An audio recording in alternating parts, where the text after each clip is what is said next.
Mathematics Symposium what it is. I'm very proud because I was part of it last year. It took place at the University of Limpopo. And this time we're coming to another fellow university. And I say fellow because there is a bromance or a sisterhood among universities like University of Limpopo, University of Fort Hare, University of Western Cape, University of Durban, Westville. They share a history that is interwoven with the communities that we serve, that form the majority of South Africa, which is where Kagiso Trust is particularly focused at improving the performance. So we are very proud. I'm very proud that I'm here at the University of the Western Cape. We're effectively at the University of the Western Cape. And I need to acknowledge, I'll give you the hashtag that we're using to join the conversation, by the way, and you have the program, but I'll take you through the main highlights. I need to acknowledge the chairperson of the Kagiso Trust here, Manko Ninsaba. Ma'am, we appreciate your presence. You were here last year. You're here all the time, leading by example, leading from the front, leading from amongst us. Member of the Board of Trustees, also he was there last year. Dean Zoneutalu, the man with whom I have a very proud long history. And we also appreciate the executive management of Kagiso Trust, led here by the CEO, Manko D. Muitse. We appreciate you and your leadership and your passion. We have to acknowledge on the University of the Western Cape side, because they are our host this time, particularly here today, well, joining us virtually, the Deputy Vice Chancellor for Research and Innovation, Professor Jose Franz. He's going to be addressing us to do the opening welcome. I have to acknowledge a whole lot of other academics and researchers, specialists, guests, including Mzee Peter Tabichi from Kenya, the man from Nakuru. And we have the star performer here from Renish Girls High, #2 in mathematics countrywide. Are you for real? Class of 2021. Her name is Anna Christina Creel. I don't know, gentlemen, the few gentlemen who are here, if you are aware how men are being outnumbered. Isn't that a good thing? Yes. Please applaud this. Somebody is not applauding. Don't bang your book. Applaud. We are faced with a lot of hostility towards women. Gender-based violence and femicide are still a major problem. So to see women excel in areas as important as mathematics and STEM in general is very encouraging. So we have to applaud it, because if we don't give them a chance to excel, if we don't allow them, if we can continue to impede them as we have done, and I say we, I'm not studying a men are trash movement, I'm saying we as society have held back women. Now they have always excelled. Believe it to me, they have always had it in them. Whether you go to the hidden figures in NASA, whether you go to the lady whose death anniversary was on the 13th of March, Harriet Tubman, whether you go to the people like Winnie Mandela, you go to people like Charlotte Maxeke, who 150 years ago was born, you find women showing that they have just what it takes. You don't have to look hard, you just have to look. And if you listen, so I'm glad, Christina, we're proud to have you here and representing the most important constituency, the learners. Thank you very much. Ladies and gentlemen, we are behind time a bit, but we will catch up. I've already made a deal with all the speakers that they're going to give us a 5-minute discount, each one of them. We won't ask that of the Deputy Vice Chancellor for Research, Innovation at the University of the Western Cape, who's going to do the opening address and welcome. Let's give a round of applause to Professor Jose Franz. Good morning, everybody. Thank you, Program Director. Now, I am going to cut on my time. I like to keep it short. This applause is not proper. But this is, can you hear me? Can I go ahead? Yes, please, Prof. Thank you. Okay. Good morning, everybody. And thank you for the opportunity to do the welcome on behalf of the University of the Western Cape in partnership with Kagiso Trust.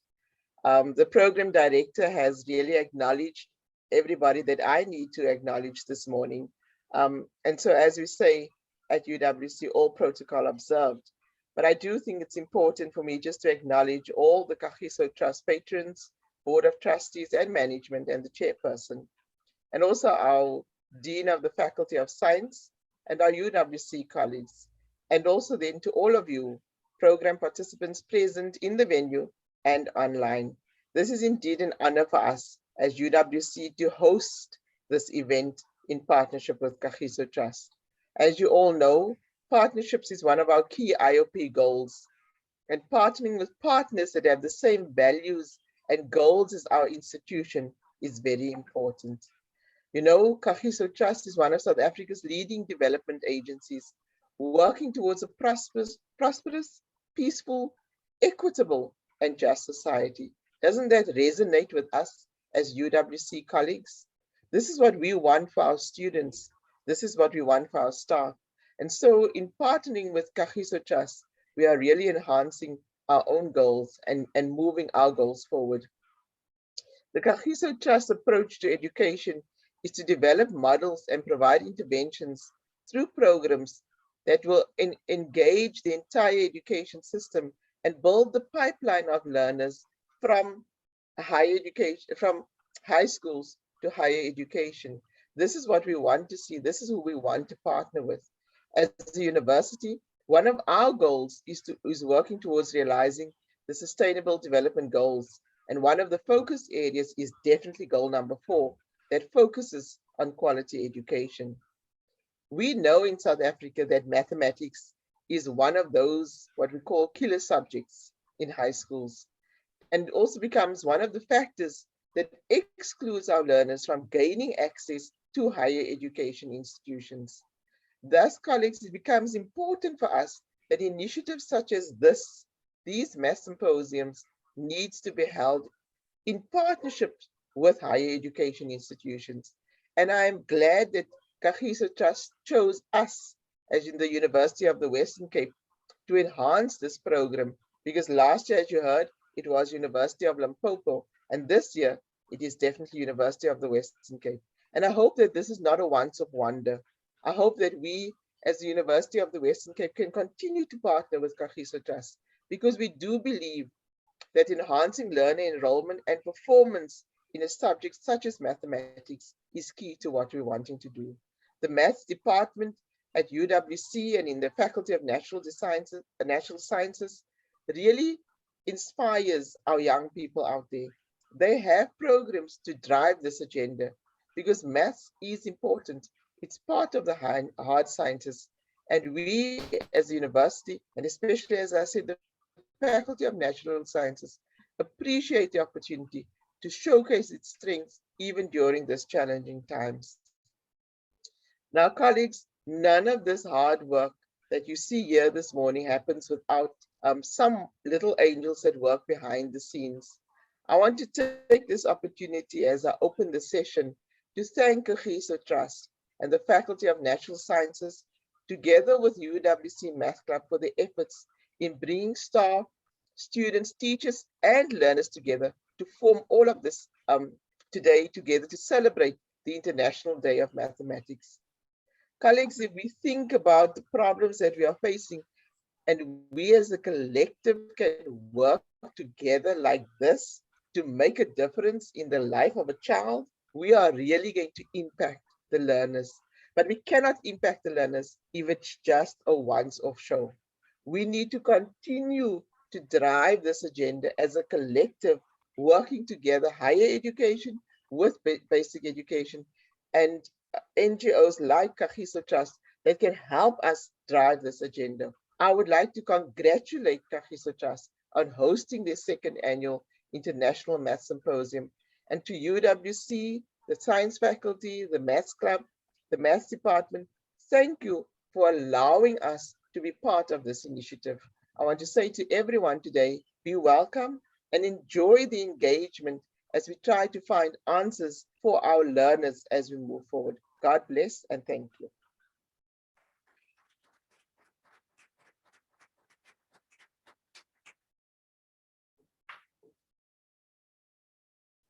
Thank you very much, Prof. Ladies and gentlemen, Alvin Toffler said something very profound. The illiterate of the 21st century will not be those who cannot read and write, but those who cannot learn, those who cannot unlearn, and those who cannot relearn.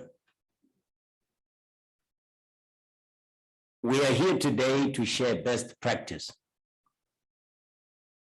to find out what it takes. Learning happens at many different levels. But the millions of South African children who are going to school every day have an equal chance of being anything they can be. We know the history of people in our country. Some of them were children of domestic workers. At the University of Limpopo, where I'm from, the top medical student when we graduated the first cohort of MBCHBs last year, her mother is a domestic worker who lost her job in the first year that she registered at the university. She scooped about 7 awards last December when we graduated the first cohort. Now, it's not where you begin. It's not what degrees you have. And speaking at an event hosted by a university, this is very important.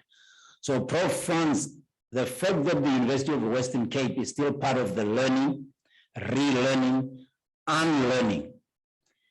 Universities are there on 3 legs: teaching and learning, research, and community engagement. This event fulfills all those 3 parts. And that's why on the program we have professors who know what they're doing. They're researching, but they're teaching as well. But this is part of not normal teaching and learning. It's part of engaging with the community. That's why Kagiso Trust comes in. Why is Kagiso Trust doing this? Because mathematics, let's just isolate it. Mathematics opens door to everything, literally everything. And it's unfortunate that it's taught as a complex subject when it should be just taught as a language of logic. Now, I want to wish you all happy Pi Day. I don't know how mathematicians come up with these things and persuade the United Nations to observe days like Pi Day.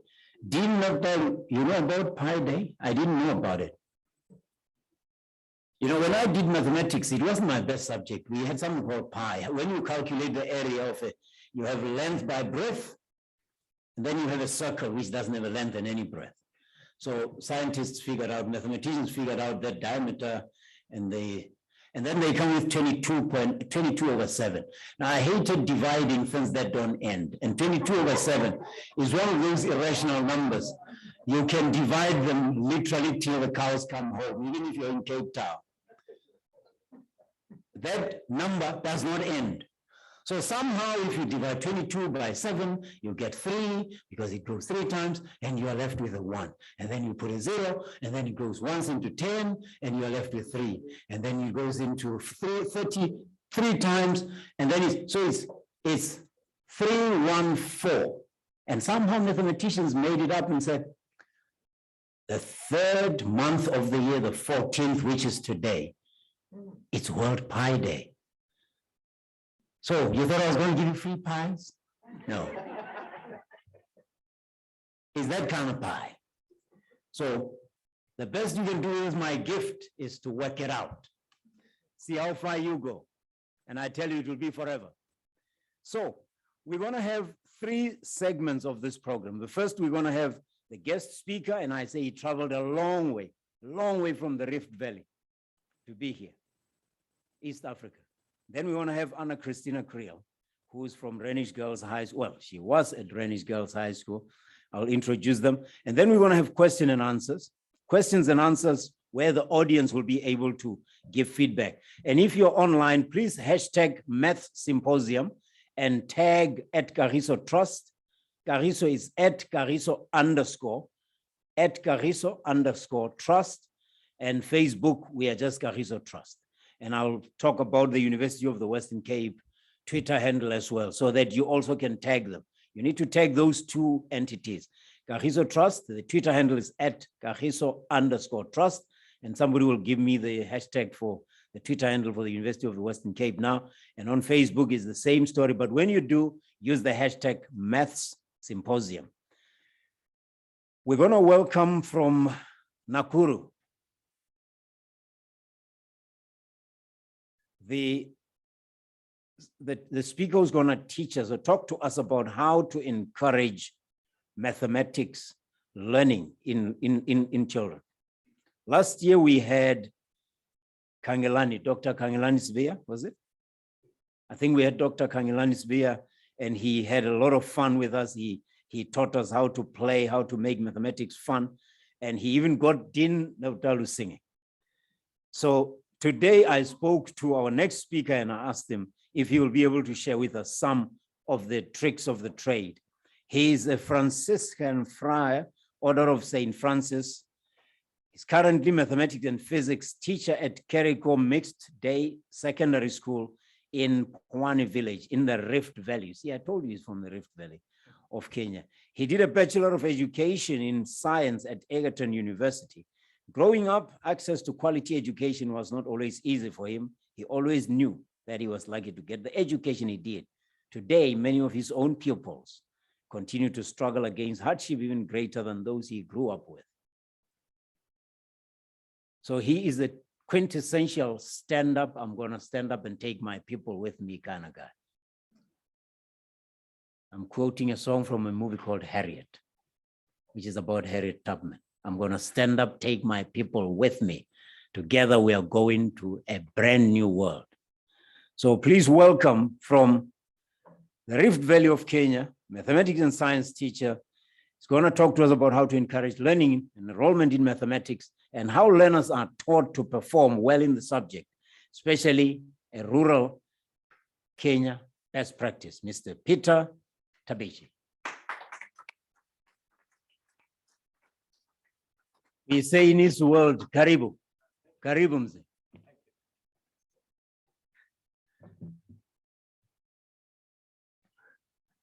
Thanks so much for such a warm welcome.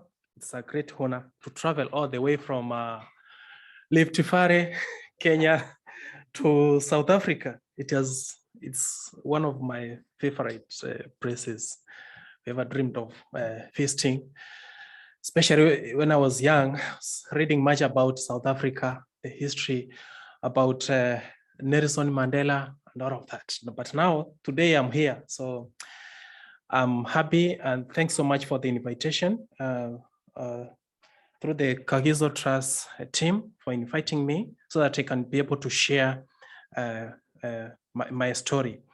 And as it was put at the beginning, that we're just here to learn and learn and learn. So it's also one of the things I look forward to. My name, as I've been introduced, Brother Peter Tabichi. I teach maths and physics. Currently, work at Keriko Mixed Day Secondary School. When I was stationed there just a few years ago, or 6 years ago, I didn't know what is going to happen afterwards. It's a school located in a rural part of Kenya and witness all sorts of challenges I'm going to share with you. But then with hope and determination, we were able to do something. So first, I want to thank my students and all the young people globally. It's because of what they have achieved that I'm here today speaking to you. As the winner of the Global Teacher Prize 2019, something I never dreamed in my life it will happen, that I'll be given a global, leave alone local award, global award. So it is these students who deserve all the praise and honor because of their great potential to transform the world, because they have the great potential, they are the future leaders. And let me start with sharing with you about the school I come from, the area, and what they go through, so that then later on be able to take you through what I've done or what the school has done and how we have worked with the people locally as a community to address some of these challenges. So first, our school is a mixed day school as both boys and girls who are all day scholars. They walk to school for long distances, some as far as 8-10 kilometers, and they are okay. I thought at first but for them they are okay. It's something they are used to. It is in Pwani village, And here students from diverse cultures and regions learn in under-resourced school with intermittent internet connectivity and teacher shortages. This is something I used to say before. I used to say teacher shortages. And then one time I was addressing the my employer. After a few weeks, he said, "You're talking about teacher shortages." They were able to give us teachers. So I was happy that we got more teachers, and it was a great honor. More than 95% of the pupils hail from poor and vulnerable households. Almost a third are orphans or have only one parent. I've also witnessed challenges such as drug and substance abuse, teenage pregnancies, early marriage, and suicide. These are the things which are very common.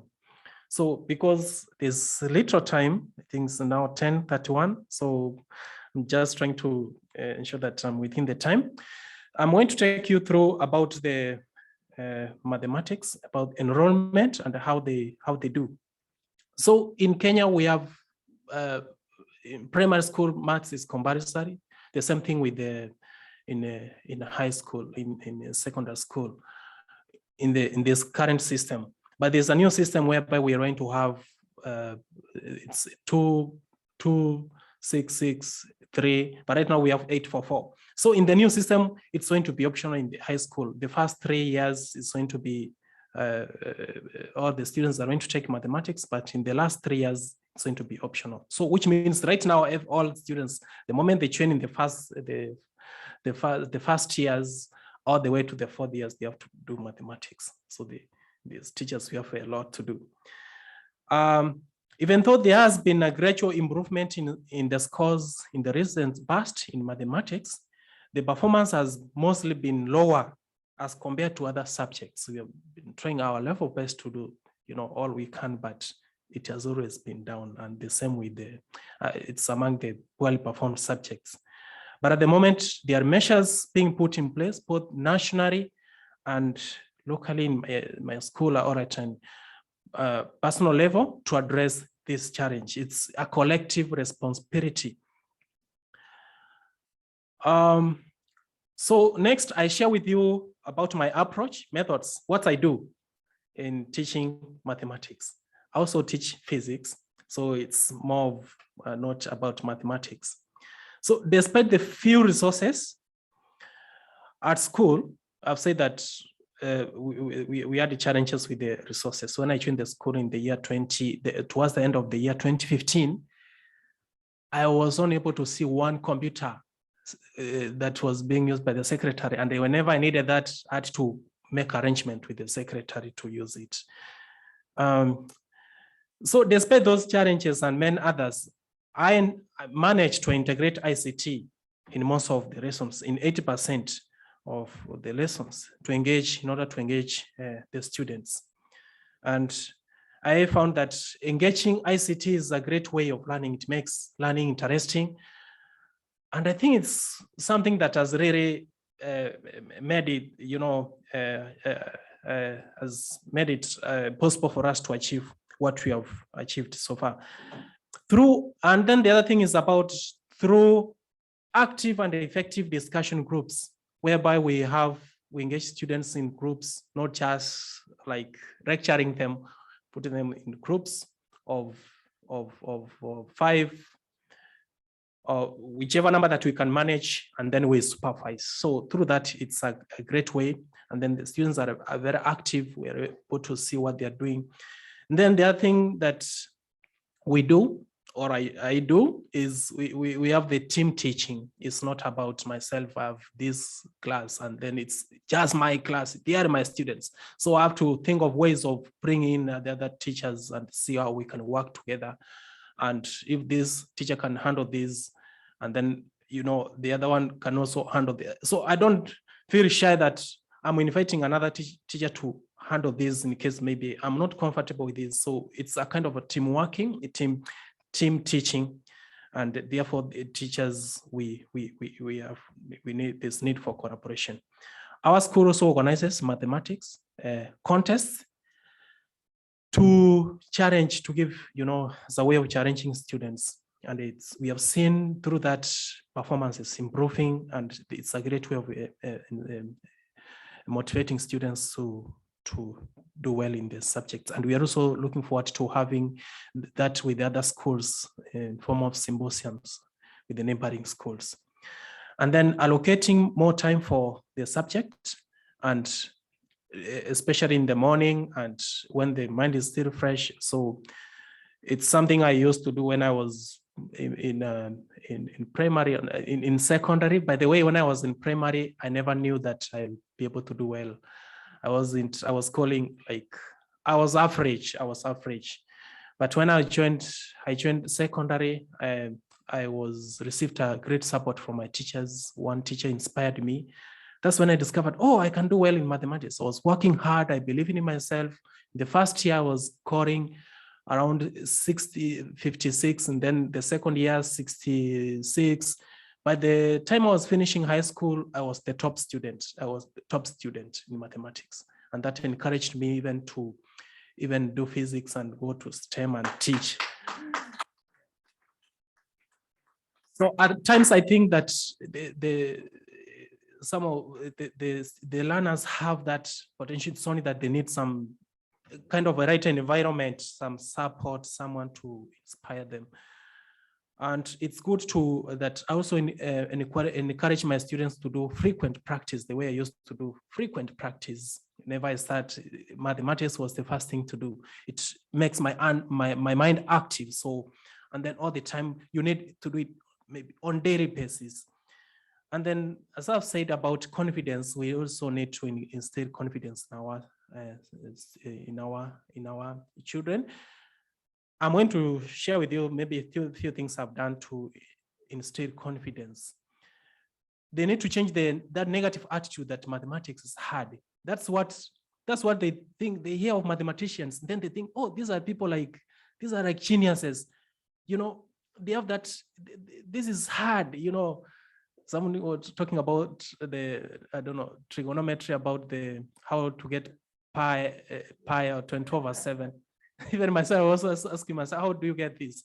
When I was in the first year, I was asking, how do you get the logarithm of a number? Something I asked a teacher, and a teacher was like looking at me, like logarithm of 3. When you go to the log table, it is I was asking, how do you get this? So, and then I remember the teacher was giving me so many answers. So that curiosity, I think it's a great way. And what I'm saying is we need to build that confidence in our young people, change their negative attitude in case they have that towards the subject.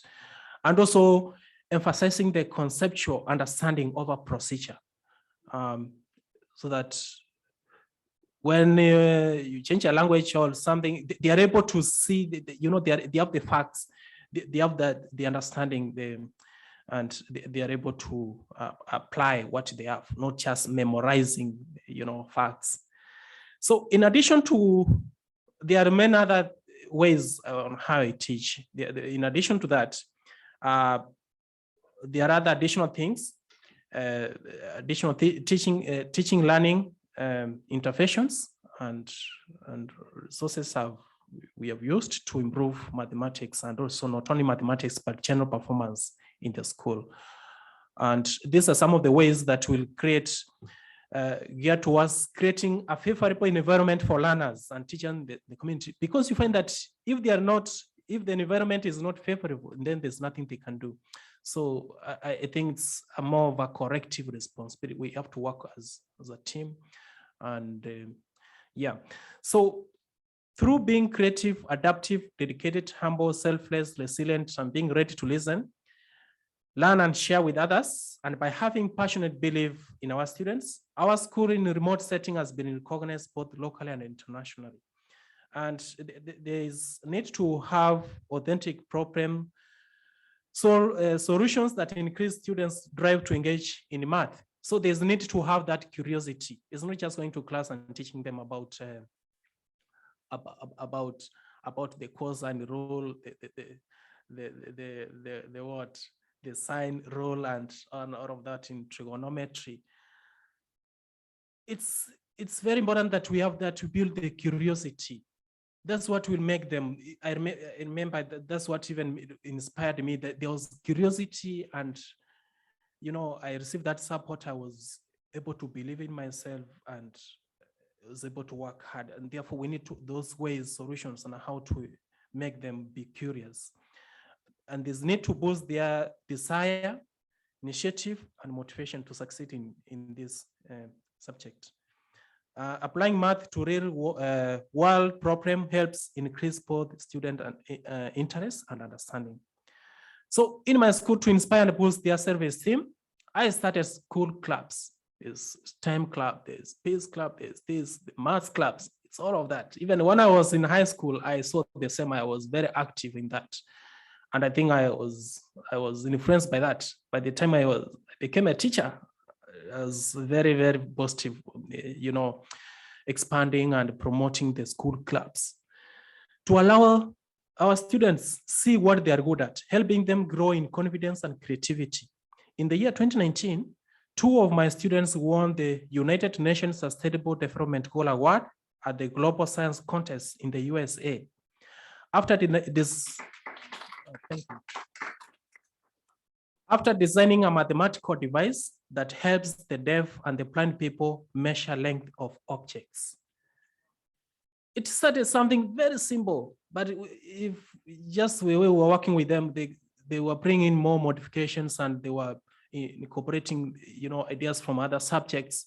Finally, it was something that was working. Even themselves, they could not believe that they're the ones who designed that. So, and that's why they were able to win in their category, competing students from other countries. And remember, these are students from a very remote area, students with, from the very humble backgrounds. Besides that, I also sponsor students through payment of their school fees, and also partnering with other organizations to support them so that they have enough resources. I also use local separators in classrooms to help students have hands-on learning experience. I try to make learning more practical other than just theoretical. I've also equally supported girls to make their own choices, leading them to success. So we need to give because I've said work with teach both boys and girls, and I realized that girls have it's like they have that negative mindset, so I had to change it. So what I've been doing and what I still do is I keep supporting girls to make their own choices. To unite students, I started the Peace Club, which has enabled our students to learn not just about math and science, but also how to be good citizens. This unites our students despite the fact that they all come from different cultural and religious backgrounds. And then during COVID, when there was school closures and there was no learning taking place. So in response to that, in the COVID-19 pandemic, I set up a project for sponsoring students from underprivileged families. The majority was near all students don't have access to ICT facilities. So I was buying for them low cost smartphones, and then I could provide them with weekly internet bundles. And then we could now, I worked, I was joined by other colleague teachers who are volunteers, and they joined me in giving support to these students, not only my school, but some of the neighboring schools. And learning was taking place, but the focus was in mathematics and science. And it was very wonderful. We were able to invite people from different parts of the world, and they were talking to the students through that program. Since my role as a teacher stretches far beyond the classroom to address the daily struggles of people in the wider community, I've been also been promoting climate resilient technology. So it's not just about the teaching like in physics, I talk about the Newton laws and all of. It's beyond that. Also interacting and engaging the community. So that's why I've been promoting the climate resilient technologies and use of renewable energy sources such as solar for home lighting. And then through conferences and webinars, I've promoted scaling of transformative pedagogies and how to unlock the potential of of the youth. And how we involve this local education, the education department. In our school, we closely work with both the local and educational departments, education. We are given an opportunity to share our views with regard to what is affecting the challenges that our children are going through, and they are able to listen and they take the views, and they are able to address them. They are able to respond. Like I've said, we are given more teachers to our school. We used to be like 6. When I joined the year 2016, towards the end of 2015, we were like 6 teachers. And then, so the moment that was shared with the local department, they were able to support us and give us more teachers and more other forms of support. So next is about the impact of the Global Teacher Award to our school community. So these achievements have given my students a chance to tell the world that they can do anything if given the right education and support. The victories and the recognitions have led to the enrichment of the life of the school community through partnering with other organizations and engaging the government towards improving of learning facilities. I used to talk about overcrowding, classrooms which are like overcrowded. At the moment, they were very supportive. They were able to give us more of this. So we have like now the first story building in that village. The school is in a remote area, but it has a story building with more classrooms, and it's more support we are getting. Dining and catering facilities, we have water and sanitation facilities, and we have also been given free internet by some of the companies, with Safaricom and others, with free Wi-Fi within the school. And also I've used part of my award money to do that, to make that happen. And I have more plans through more other initiatives, which I'll be, because it's more of really empowering this young generation to,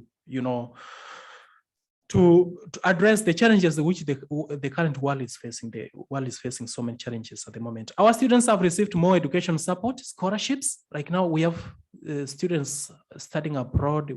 We have one student in the US doing a course, a STEM course, that's in medicine. They have also received awards. So they were motivated that, yes, we have the power.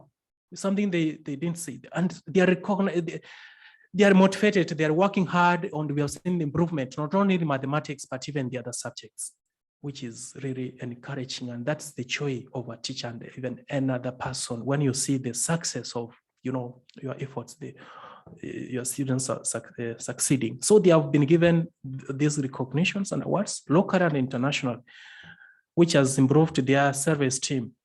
And the girls have been inspired to excel in STEM, as I've said. And lastly, besides the Global Teacher Prize, the Global Teacher being the Global Teacher of the Year 2019, I've also received UN in Kenya Person, United Nations in Kenya Person of the Year 2019, and I championed girls' education in STEM, mathematics and science. I've also been given the HIMSS Award for promoting peace, teaching excellence award by my employer. You see, when your employer gives you an award, it is great, it means a lot. You may, it's appreciating. So I've received like 2 awards from my employer, which is great, encouraging. And then I've also been selected as to champion education for needy children. Education cannot wait. It's a part of a United Nations kind of department. And then there are also other opportunities, like coming here, getting an opportunity to come and share with you and learn. Of course, I'm learning a lot. It's an honor, a great privilege, which not many people can get such. So, and to address in gatherings, I've been given a few minutes to address the United Nations Assembly, the World Economic Forum, which was here, 2019. And meeting high-profile people. I've gone to the White House in the US. I've met the Pope Francis, Pope Francis in Italy, and many others. So my goal and dream is to have a positive impact in education, not just in my own village, but even the whole of Africa and beyond. And to act as my students' destiny enabler and a key that unlocks their potential. And then to teach children not just standard academic subjects, but the 21st century skills where they learn about problem solving, teamwork, innovation, resilience, and independent thought that will truly equip them for taking on challenges of the complex world they will inherit. Thanks so much.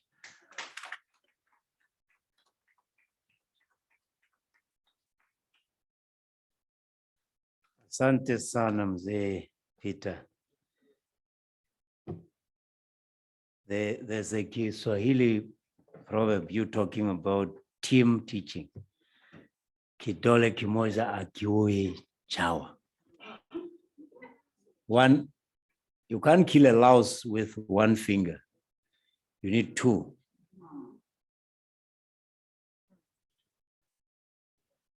So team teaching, when you are a professional, you're getting to speak to the Pope. Man, you take Kenyan to see the Pope. You know how big a deal that is. Kenyan meeting the Pope is a big deal. So you don't get to meet the Pope, to go to the White House, to go to the United Nations for doing nothing. But once you have achieved through teamwork and you can acknowledge it when you are a world award winner, that's the kind of humility that makes Africans. We move to the, thank you very much for sharing your best practice. Just imagine if all our teachers were thinking global like you. Just think about it.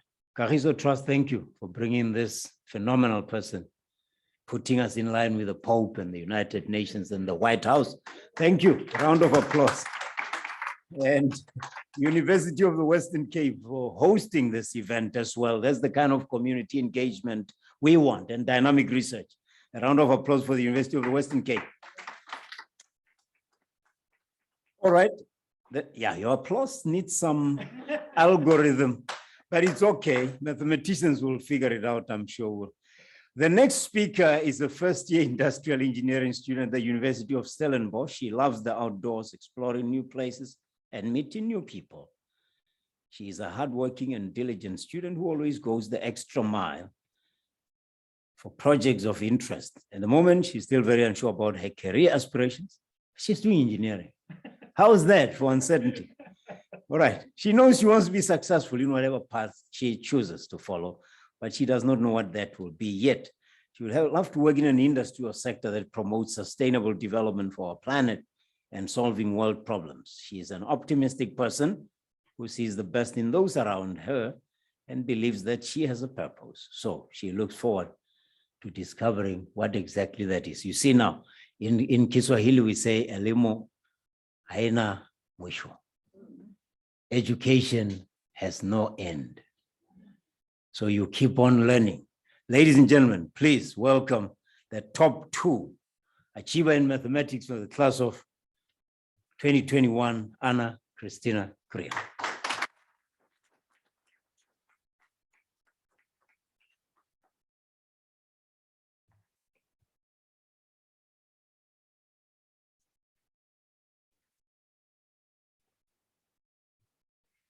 Good morning. Thank you so much for that kind welcome.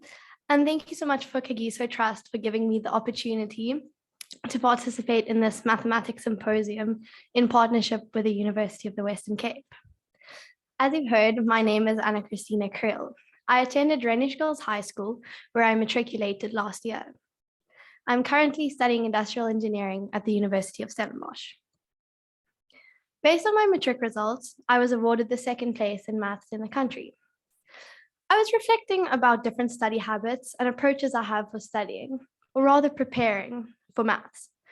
When comparing this to how my fellow classmates did, who also performed well in math, I realized that there were a few elements that were constant for everyone. I love to share this so-called recipe for success, and I hope that I can at least offer something small to someone out there. My first tip is one that is directed more towards our teachers when we are in the foundation phase of our education. This is when we, as learners, don't take responsibility for academics yet. It is essential that the right foundations are laid for mathematics, because as we all know, mathematical concepts build on one another. It's like a brick wall. If there are gaps in these walls, it will destabilize it. My second tip is to try and develop a love for an abstract way of thinking. Maths is a time-consuming subject, so if you learn to love it and find satisfaction in solving problems, you'll be so much more motivated to put in the extra work. The most important tip I can give, which everyone has heard multiple times, and for good reason, is that one needs to stay up to date with your work.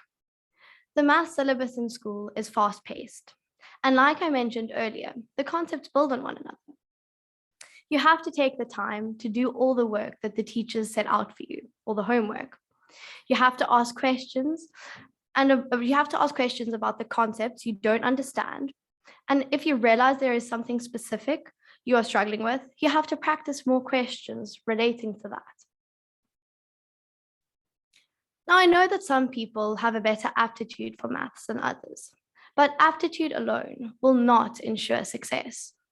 If you think about anyone that plays sports, many players are born with natural talent for it. When you are young, the teams you play in and how well you perform are based on talent only. Later in your school career, some of your teammates start putting in more hours practicing. Eventually, practice will beat talent if talent doesn't wake up and realize that they also need to put in the extra effort. The same goes for maths. If you're mathematically inclined, you might not have to put in as much effort to understand new concepts as your classmates do, but you cannot afford to get lazy because it will reflect in your performance. The same concept applies to students who feel like they shouldn't be bothered about maths because they do not have a maths brain. At school level, you can honestly master the content if you put in the time, effort, and have the motivation. Students that perform well in maths through hard work only might not go on to become a mathematician or do a job that revolves around maths only, but they will achieve good marks, and this will open doors to other fields of study that do interest these individuals. Now, I'd love to share a few tips surrounding tests and exams. When preparing for tests and exams, the best advice I can give is to practice past papers. The most common sayings after tests are that the examples we practice in class from the textbooks are so much easier than what gets asked in the tests. The learners feel blindsided. This is because a lot of those textbook questions are to help us understand the basic concept and practice examples so that we can grow confident and then attempt harder questions. The best way to practice these more difficult questions is through doing past papers, because then you can prepare yourself for the difficulty level that you will have to answer.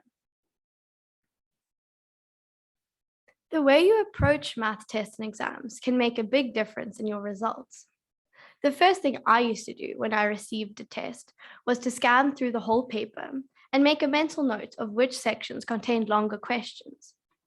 Then I would see what each section total was and allocate time accordingly, with about 5 minutes extra to spare so that I could go back to a difficult question somewhere in the paper.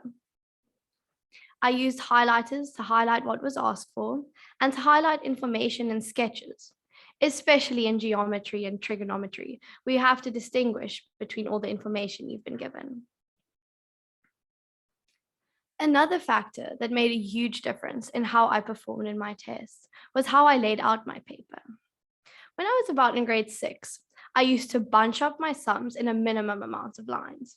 I did them next to each other, and I didn't write very neatly. I did well enough in maths, but it was so frustrating to always lose marks for silly errors. I did all the usuals, writing a plus instead of a minus, mistaking a 6 for a 0, getting to a point in my calculations, but forgetting to answer the actual question, and a whole lot of others. My mom was helping me mark a test that I was practicing before the exam, and she said, I have a thought. Why don't you try and take as much space as possible when you write your answers? Write out all your thinking and write neatly. Make a conscious effort and let's see if that makes a difference. Needless to say, it did. I eliminated my silly mistakes, but to about 10% of what it was. I mean, they always creep in somewhere. Even though it's a strange thought, all of our exams and tests we do during our school career, basically prepare us for our NSC exams. That is why it is essential to maximize what you can learn from each of them. If you have a wobble, it's not that bad. You learn from it. When you get your results back, you should make sure you understand why you got certain things wrong. I always highlighted the tricky questions and wrote questions and practiced them again before we wrote a test on similar content. If you get into a habit of saving the difficult questions somewhere, whether this is through writing them down in a book or taking pictures and saving them to a gallery on your phone, you start to pick up on trends in questions and the way to approach them. These are many different aspects that all formed an essential part of how I approached the subject at school, and I hope that you could find some value in what I had to say. Thank you.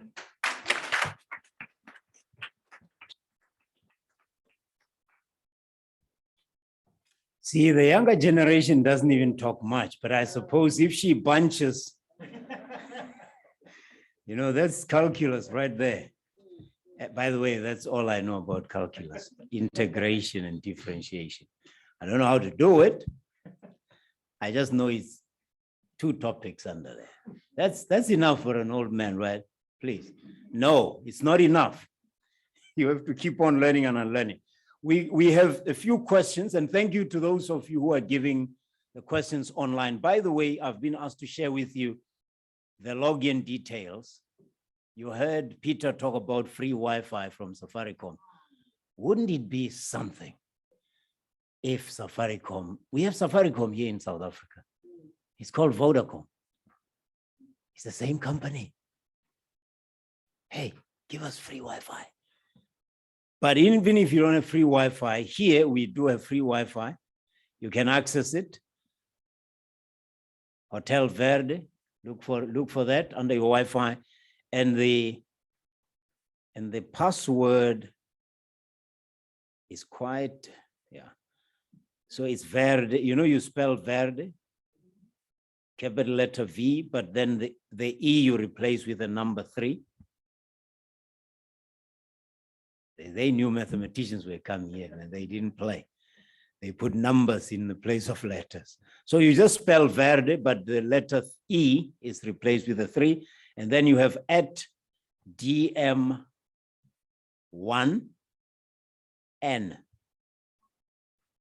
Yes, what? You think you want to simplify things here for you? This is mathematics. We don't simplify, you simplify. You solve for X right there. So it's Verde. The number 3 is replaced. Well, number 3 replaces the letter E. Yes, both. Yes, so you don't write E there. Yeah, 3. So V3 RD3 at DM1, DM, like deputy minister. And yes, everybody knows a deputy minister. All right. DM1, the number, and then N. I think the number N is a small letter. Don't say this is difficult in the presence of mathematicians and mathematics teachers. They'll give you more difficult exercises. We're going to have a Q&A. Melody, you have questions? 3 questions, please. Read them for us so we have some variety of voices. I have 3 questions for Mr. Peter Tabichi from Tapelo Pizzo. Can Mr. Peter elaborate more on making maths practical in class? Mr. Peter is this side. Peter, you want to come to the stage? Maybe it's better because everybody can see you. Thank you. Thank you.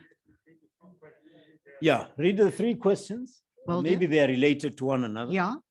The second one is, how do they do team teaching? Which grades does he teach? Third question, does he produce his own teaching and material or do they get textbooks? All right, there you go. Okay, come through, bunch the two questions together. Come through, Peter. Do you produce your own material and where do you use team teaching? I think those you can handle. And then you can close with the remarks about how to make mathematics practical. All right.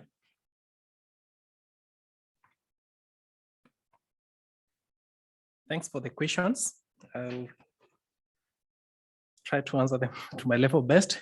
So team teaching is, in this case, we are encouraged to work as a team, as teachers, because we realize that there's low performance in the subject.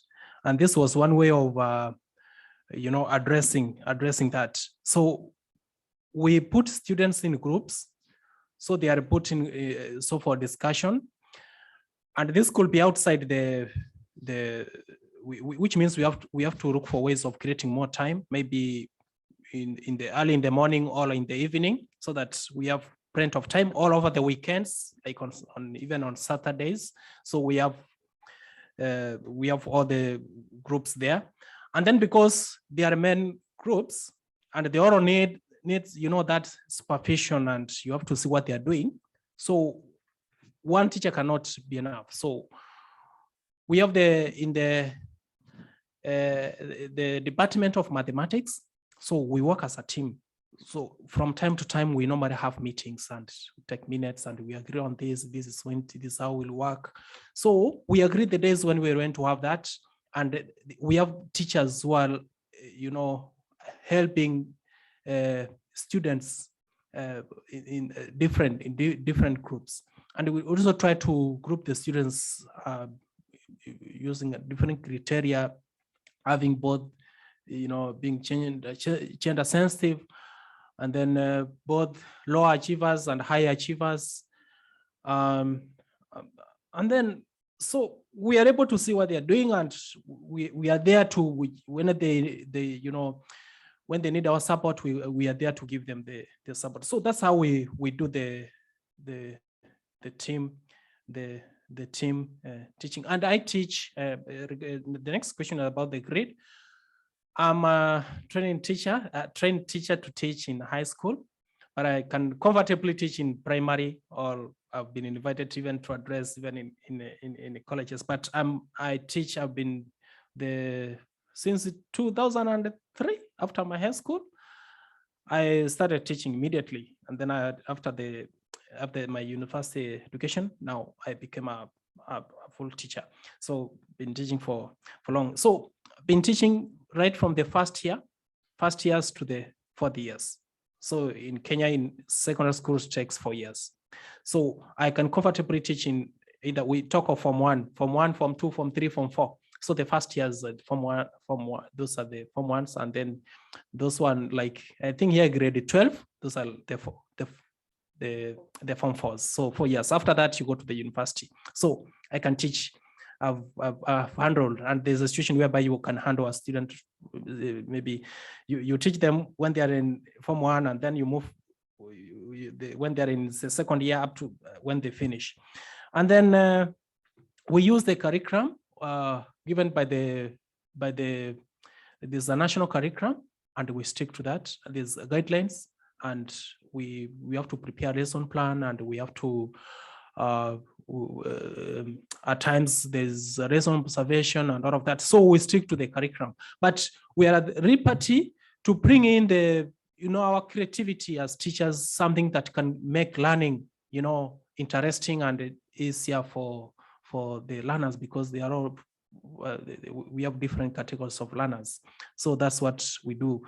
And even the textbooks we are given by the Ministry of Education, that's what we use, but there are also others here and there. So as teachers, we have to see which material to use. But there are guidelines, there are clear policies and guidelines on how to go about it, and we try as much as possible to stick to that. But we also need to go above and beyond. You don't say that, yes, my work is just to go to class and teach and then go. No, it's beyond that, because at times then over the holidays and weekends, I find myself visiting these students and trying to find out how they are doing and giving them even extra support.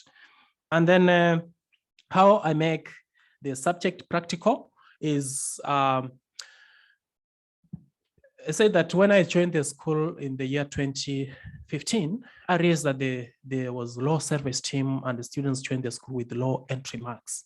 Just the way I joined when I had from primary school to secondary, I had low grades. So I was wondering, what should I do? What should I do? Because when you go to class, you are teaching and it's like, yeah, you are doing your best. You are using all the best formulas and the best, you are referring, yes, but they are looking at you, or it's not literal areas that they're low self-esteem. So I had to look for ways of, building that curiosity and creativity. And that's why I say that I brought in the issues of the discussion groups. There was mathematics club and there's STEM club. So I encourage students to come up with projects. So I was using more of project work. And the students were working on a project in trigonometry, whereby they had something rotating and then they were measuring the angle, and then there's the distance between the 2 points, I don't know, subtended the angle, that kind of relationship. So the relation between the circumference, the length of the arc and the angle subtended at the center. So they were using that to measure the length of an object. There's a very creative way they were doing it, and they kept modifying that. Through that, they were learning, and the other students were coming to see what they're doing, and it was more of, incorporating not just trigonometry, but even other topics, and they were motivated. And at the end of it, they were able to see, yes, we can be given a recognition locally, and then they won in the regional level, and then finally national level, and they were picked by the ISEF, Intel ISEF, to want to represent Kenya in the US, and they won. That itself was a motivation. When they won in that category, were awarded by the United Nations, it was a motivation, and they kept working hard. So those are some of the ways on how I try to make learning more practical, but you have to start with confidence. Thanks so much.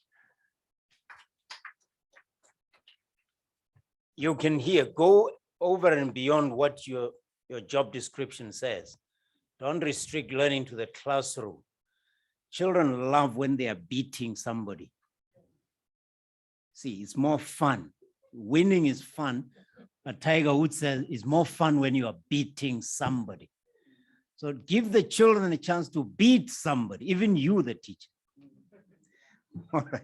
Yes, when I taught my learners tried to beat me, I said, what you're saying? No, they would go and check and get words and say, can you pronounce this word? No, they would learn things like cognac. I said, no, you're not drinking cognac yet. So, things like that. So create that fun environment. You can't, really is the spirit, putting your spirit into. Are there questions for Anna? We're going to get more. Are there questions for Anna? Because she still has to go write exams. Oh, we have 2 more for Mr. Peter Tabichi. Okay, let's start with those for Anna. Maybe you want to take any questions on the ground floor for Anna? Because she's under pressure to go. Take the mic, please. And we have a question this side. Okay. See, with the young ones, they are very, Caesar Kele is here. Please give her the mic. And who else? Let's take any question for Anna because she's under time pressure. Okay, Caesar. Thank you. For me, I think it's both to Anna and Peter. In terms of using past question papers, there is a risk that I've observed that question papers, both by teachers and learners, they tend to teach the past question paper instead of using it as a resource for revision. What are the insights that they can share with us so that this is avoided? So I'm not sure if I can also go to Peter's question for Yeah, Peter. you can raise it and then he can note it. Peter, just note this question. We'll get Anna first to answer. Yes. Yes. In terms of our support as Kagiso Trust for Teachers, we are more teacher-centric. We do learner support, but we think that investing more on a teacher brings in sustainable change and results. Yeah. And listening to Peter, I hear that there is also more work with learners, but the strategies we are using, they can also be transferred to teachers. So does he have any insight on how to ensure that teachers like learners are brave enough to indicate topics or chapters within the subject of mathematics that might be difficult for them? Because sometimes we assume that the teacher knows all the content of mathematics. And how then can we create a space where we affirm people to be able to be confident to say here, or geometry, I don't have the necessary skill, and how can you help me to teach my learners? And the last one, in terms of ICT integration, what is the uptake of teachers compared to learners? Who In take- Kenya? In Kenya, yes. Who uses it better or faster between the teacher and the student? Thank you. Okay. Just let me tell you, can't out-tweet the Kenyans, irrespective of age. So uptake of ICT, Palesa, I'll come to you. Palesa, if it's for Anna, please, let's start with those. Yes, it's for Yes. Anna. Thank you very much, Anna, for your talk. I just got a text from a friend that said, if I had done half the things that Anna is talking about, I wonder where I would be. So thank you for that. My question is, how well, if at all, do you think the curriculum you were taught in high school has prepared you for your current studies at varsity? Oh, all right, that's a direct one. Okay, Dean? Yes, to Peter. Oh, 1, 2, is that clear? to Peter. Could I ask we just take Anna, because she's really under pressure to leave. Okay. I'll come back to you, please. I apologize. I thought, question for Anna? No, it's just a comment. Okay. I think one thing that Anna has raised that is key, it's the foundation, laying that foundation of mathematics in the foundation phase. Right. It's very, very key, because those are some of the issues that we are dealing with across the system, to find that we're dealing with learners who lack basics. So if as teachers, we can also, focus on ensuring that those basics are covered, then, we can excel in mathematics. Yep. And as Chair, you have said, all the learners have potential. So any learner can be whatever they want to be. Thank you. Thank you. Come in. In fact, her first advice was directed at the teachers. She sounded like she was talking to students, but she was talking to teachers. Come through, Anna. I think it's better you do it from here, purely because those with whom we are streaming will be able to see you. It's much better. The background is, we are well Very branded. nice, yes. Very cool. Okay, so in relation to the first question about using past papers to prepare for exams, not as tall. I would say that past papers helped me a lot when it came to the test, like just before the test, because I think the most important thing is to lay the foundation and to understand the concept. So that isn't always achieved through doing past papers, because then you're sometimes thrown in at the deep end. But in the system where we are going to school and where the focus is actually on results at the end of the day, controversial whether that is the right thing or not, but at the end of the day, we do want to perform well. So I think past papers, by doing that, even though it shouldn't be a method of teaching the students, I think it's important beforehand, because you do learn to pick up on trends in the questions, and overall the papers are structured in the same way. So you won't receive the same questions, but you won't panic when you receive the questions in a test, because you know how to approach it. So basically, I'd say understand the concept, rather practice questions and not learn to answer the paper exactly. But then when it comes to it, the week before, when you have to sit down and now you want to do well, because at first it's about preparing, but then when it comes to, okay, I want to achieve good marks, then I'd say use it as a method of preparation, but it shouldn't be the primary method of teaching. And then in terms of the curriculum, I must say, I think Math curriculum, it was difficult. Like I found it challenging still in high school. Like you cover a very broad base of maths, and I think it did set me up well. I must say it's interesting now because where I am, there are a bunch of students who have been doing, who did advanced levels mathematics at school and different systems. So I'm in the class with girls or people that did Cambridge, IEB, all the different school curriculums. And it's interesting to see how at the beginning, yes, there is maybe a bit of an advantage because some of the new maths they've already seen.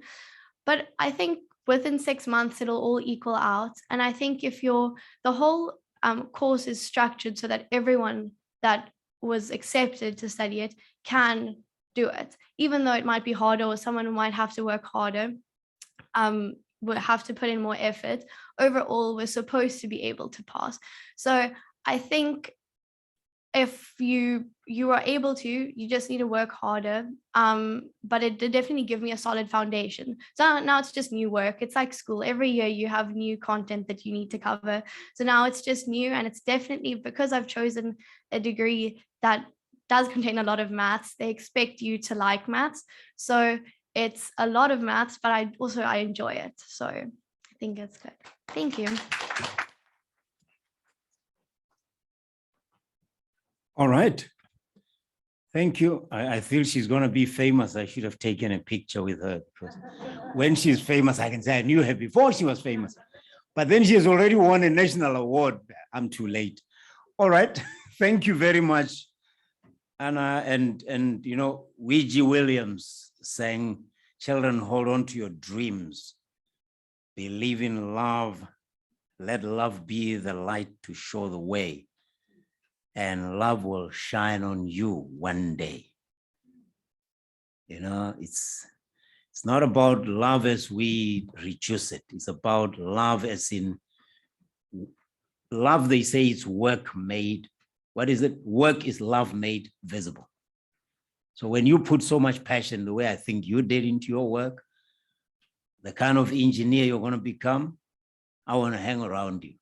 And I think this country must hang around you. Thank you very much for coming to share your, and I love the fact that you are carrying on and on.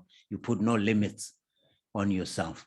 May you infect fellow young South Africans with that kind of enthusiasm and work ethic. Thank you very much. A round of applause for Anna Christina Creel.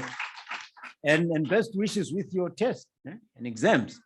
Come through past here so I can have a picture with you. When you are more famous, then I can say, I knew her when she was a little bit famous. Hey, we can get goofy here, right? Unless you are a star in mathematics. Hey, stand here. Well, come on, what's wrong with you now? Hey, I gotta get goofy now. All right, you gotta take a good picture. Don't show my shoes. Show the famous person. Yeah, take off him. Otherwise, they think you are just a ghost. You know, they don't know who I took a picture with. Anna Creel, man. Come on, are you kidding me? And you gotta tweet that. Tweet that. Thank you very much.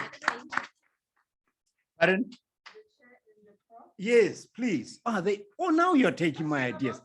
I charge for ideas. CEO. Gee, man, I don't do this for free. Are you kidding? Okay, CEO and the chair, please. Okay, I'm gonna remove. Yes.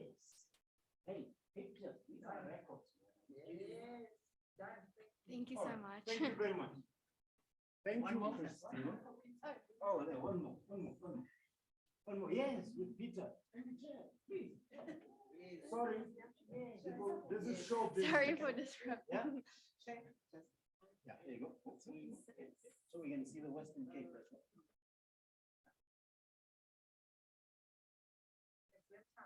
Yes.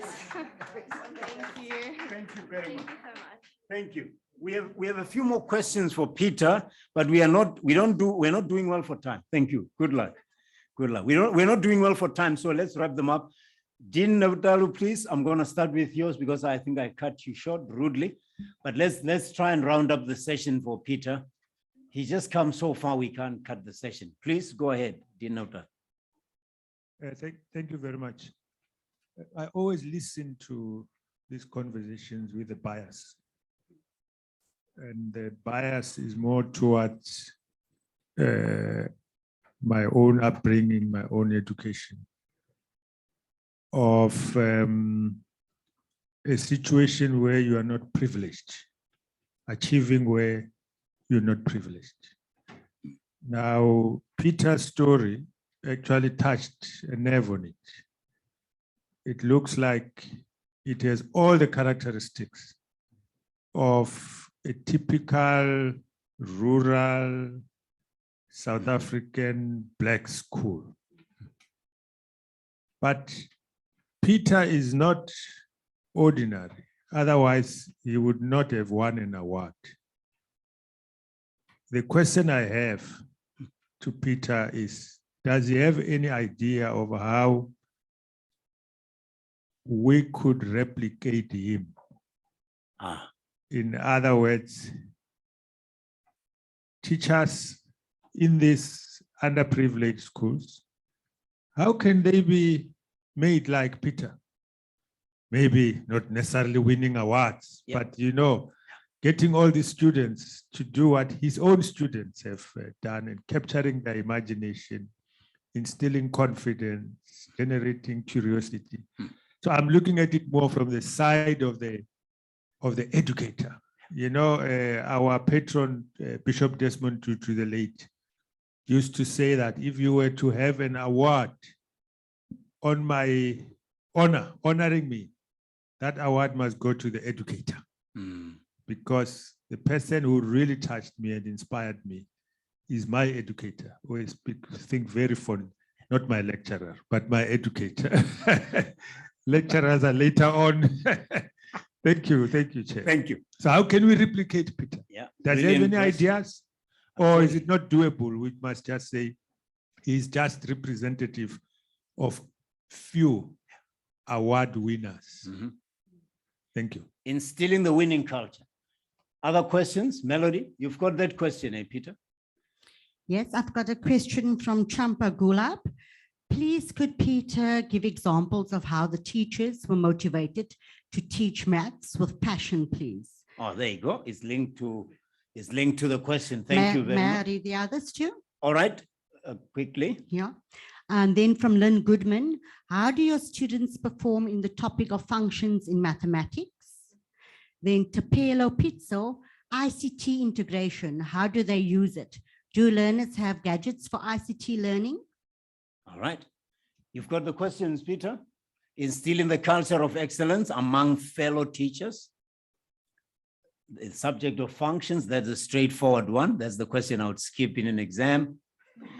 And the gadgets, do they have access to the gadgets? Maybe you just sketch the picture of what ICT landscape is there in Kenya, because I think we need to sketch that. If you did that, it'll give us a good sense of.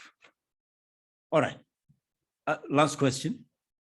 Yeah, my question is on the resourcing of the teachers. You said in your speech that you spoke about the shortage of teachers, and the government responded by supplying you with more teachers. So I'd like to know, where were those teachers prior to that? Are they from Kenya? Were they local teachers? And what was their skills level? Were they already in the system, or were they newly qualified teachers? Thank you. I understand what you mean. I saw an article that we are bringing teachers from India and Zimbabwe. And my Satu is saying not in a million years. So we shall see how we do that. Peter, please come here. It's easier because you can reach this. You can see I'm not paying too much attention to time, but it's not because of that.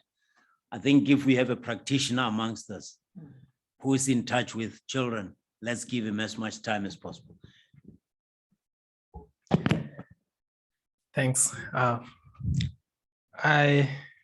What I can say is that teaching is it's like a calling.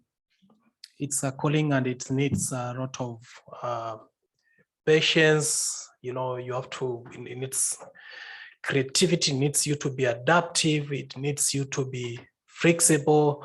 Otherwise, you'll be given the job after a month, then you start thinking about, oh, how do I quit?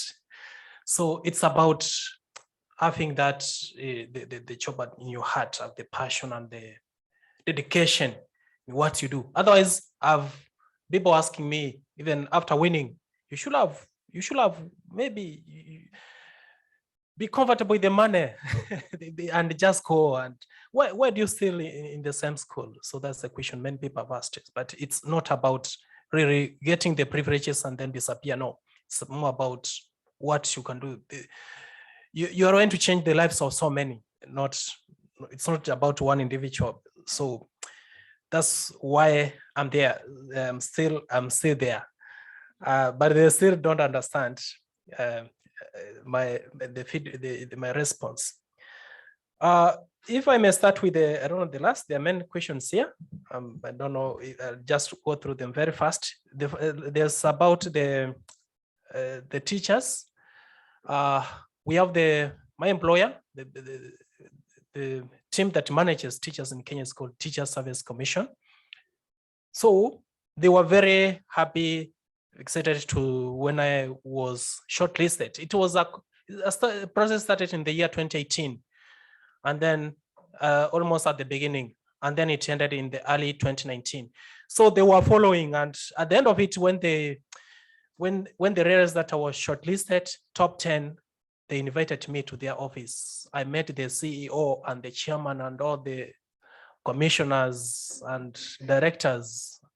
They just the way I'm speaking to you, they gave me time. There was a breakfast meeting. I spoke to them, and that's when I shared with them about what the challenges are going. Then they said, after the meeting, myself, I was accompanied by my principal, who is my boss. Come aside, tell us about that. How can this be addressed? Then after a short time, we had more teachers in the school, and these are from the local teachers, because we train locally, not from from other countries, and they had all they undergone the training.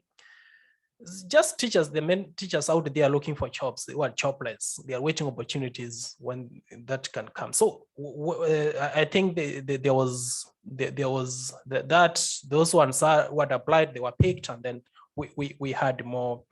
We received more teachers, and they are really helping a lot. We are seeing performance increasing, like in mathematics. We are now getting higher scores that we never used to get. We used to have those poor grades. You talk of A's. The worst is A, and then the best is A. They are now reducing. So which means they are doing a lot, and I really want to thank what the efforts, what they are doing. And then in terms of ICT, I said that at the beginning we only had one computer, but after all of these recognitions, I think we had more people coming in and giving us more support. And right now we have more than 50 computers in the school, and still more others coming. And in terms of projectors, Wi-Fi, and all of that. So at the moment, the students, if they want to use that, they are well equipped to integrate ICT, but they don't have personal, but at home, unless maybe they borrow from their parents or their family members. But at school now we have more. And then how teachers are motivated to teach the subject. I can say that, like in our school, we have, I'm in the department of mathematics. I'm also in the department now that I teach physics, department of science. So in the department, we normally have fields, we share the fields with the school administration. They listen to us, and then they are able to respond. That itself is a motivation. And then of course, at the national level, there are also other interventions, like motivations from time to time, and all of that. That's at the national level. So all of that is also a source of motivation. We also get recognitions and awards from every year, like this teacher award, just nationally. So they pick the top teachers, they start from the regional level all the way to the national. At the end of it, they pick the top teachers and they're able to award them. That's itself another way of on how to motivate the teachers. But I can say that you don't have, as a teachers, you don't have to wait to be motivated by anyone else. It has to come from the heart, from the person, and see what you are doing. You are really going to, you have a bigger role in the society. So it should come from you, and then the others is just to kind of to supplement the effort. And then how do you replicate this? Is I can say that I don't know exactly how to answer that, but when I graduated from college, I said this is just the beginning. This is just the beginning. So it was a journey, and I kept, the moment I got my first posted in the where I'm working, the government said, I have to use this opportunity to learn, keep learning. So whenever I could hear there's a workshop somewhere like this, I was able to know, like if there's this, maybe I'm here in South Africa, I was able to know there's such a conference, I could join so that I learn. I used to take all opportunity to learn, and then I used to do a lot of Googling, learning the best practices from the all of that. I think that's what, by learning from other people, you'll be able to know how to do things in the right way. And then of course you have to look at the bigger picture, go for the top, like the best teachers. I used to learn about maybe the top teachers, the top people, what they are doing, and that used to inspire me. Maybe that's what people can do, others can do. And then there are many questions. I'm just trying to see if I can go through them quickly about ICT. So I think I've already answered that.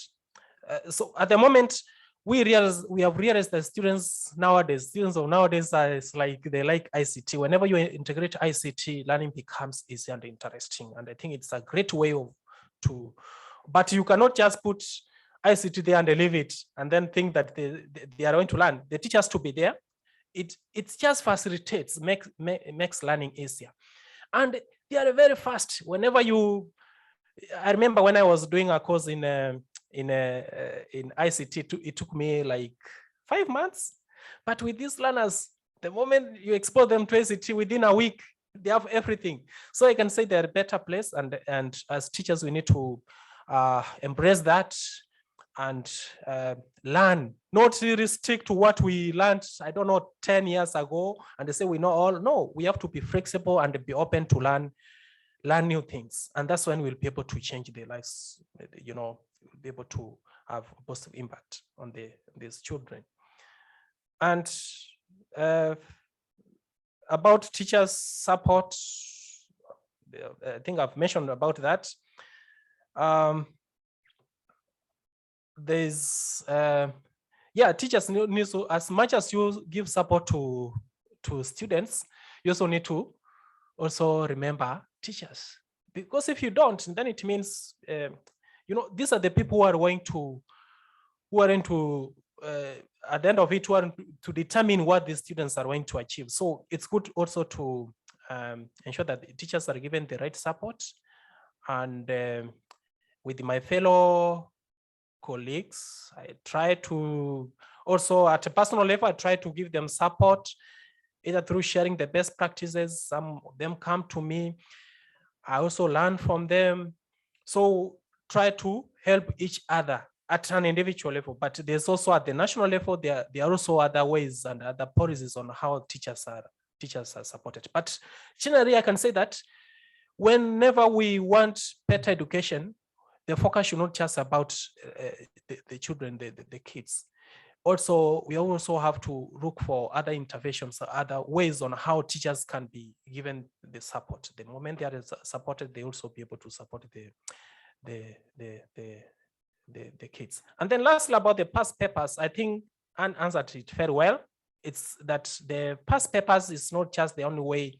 It's a good way, yes, but it's just maybe a way of preparing, especially when you have exams.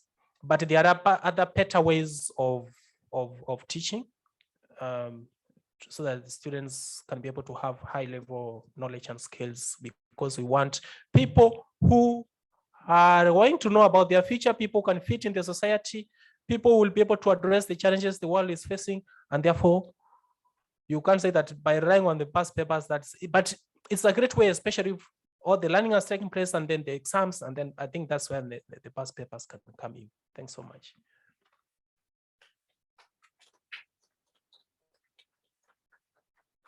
All right, if you win an award and you use some of the prize money to do the work that made you win the award in the first place, you're not normal. So I'm not saying everybody can be like Peter, but we really have to appreciate Africans like him, young Africans who believe it's their business to create access in areas that many people are kept out. So we can't thank you enough, Mzee. We really cannot thank you enough. It's beyond words. It's humbling. It's dumbfounding to me. But Kagiso Trust, you are aware of, and I like the fact that Dean Abdul mentioned this, because it is exactly that. When we can create, we can motivate those teachers. So let me tell you this, as a former teacher, every school has 20% of their teachers being ready to do anything, go anywhere. There are those teachers who will do anything. As long as you can convince them it will help the learners. They don't care if they are trained to do it. If there's something on Saturday, the teacher is going to bring the kids.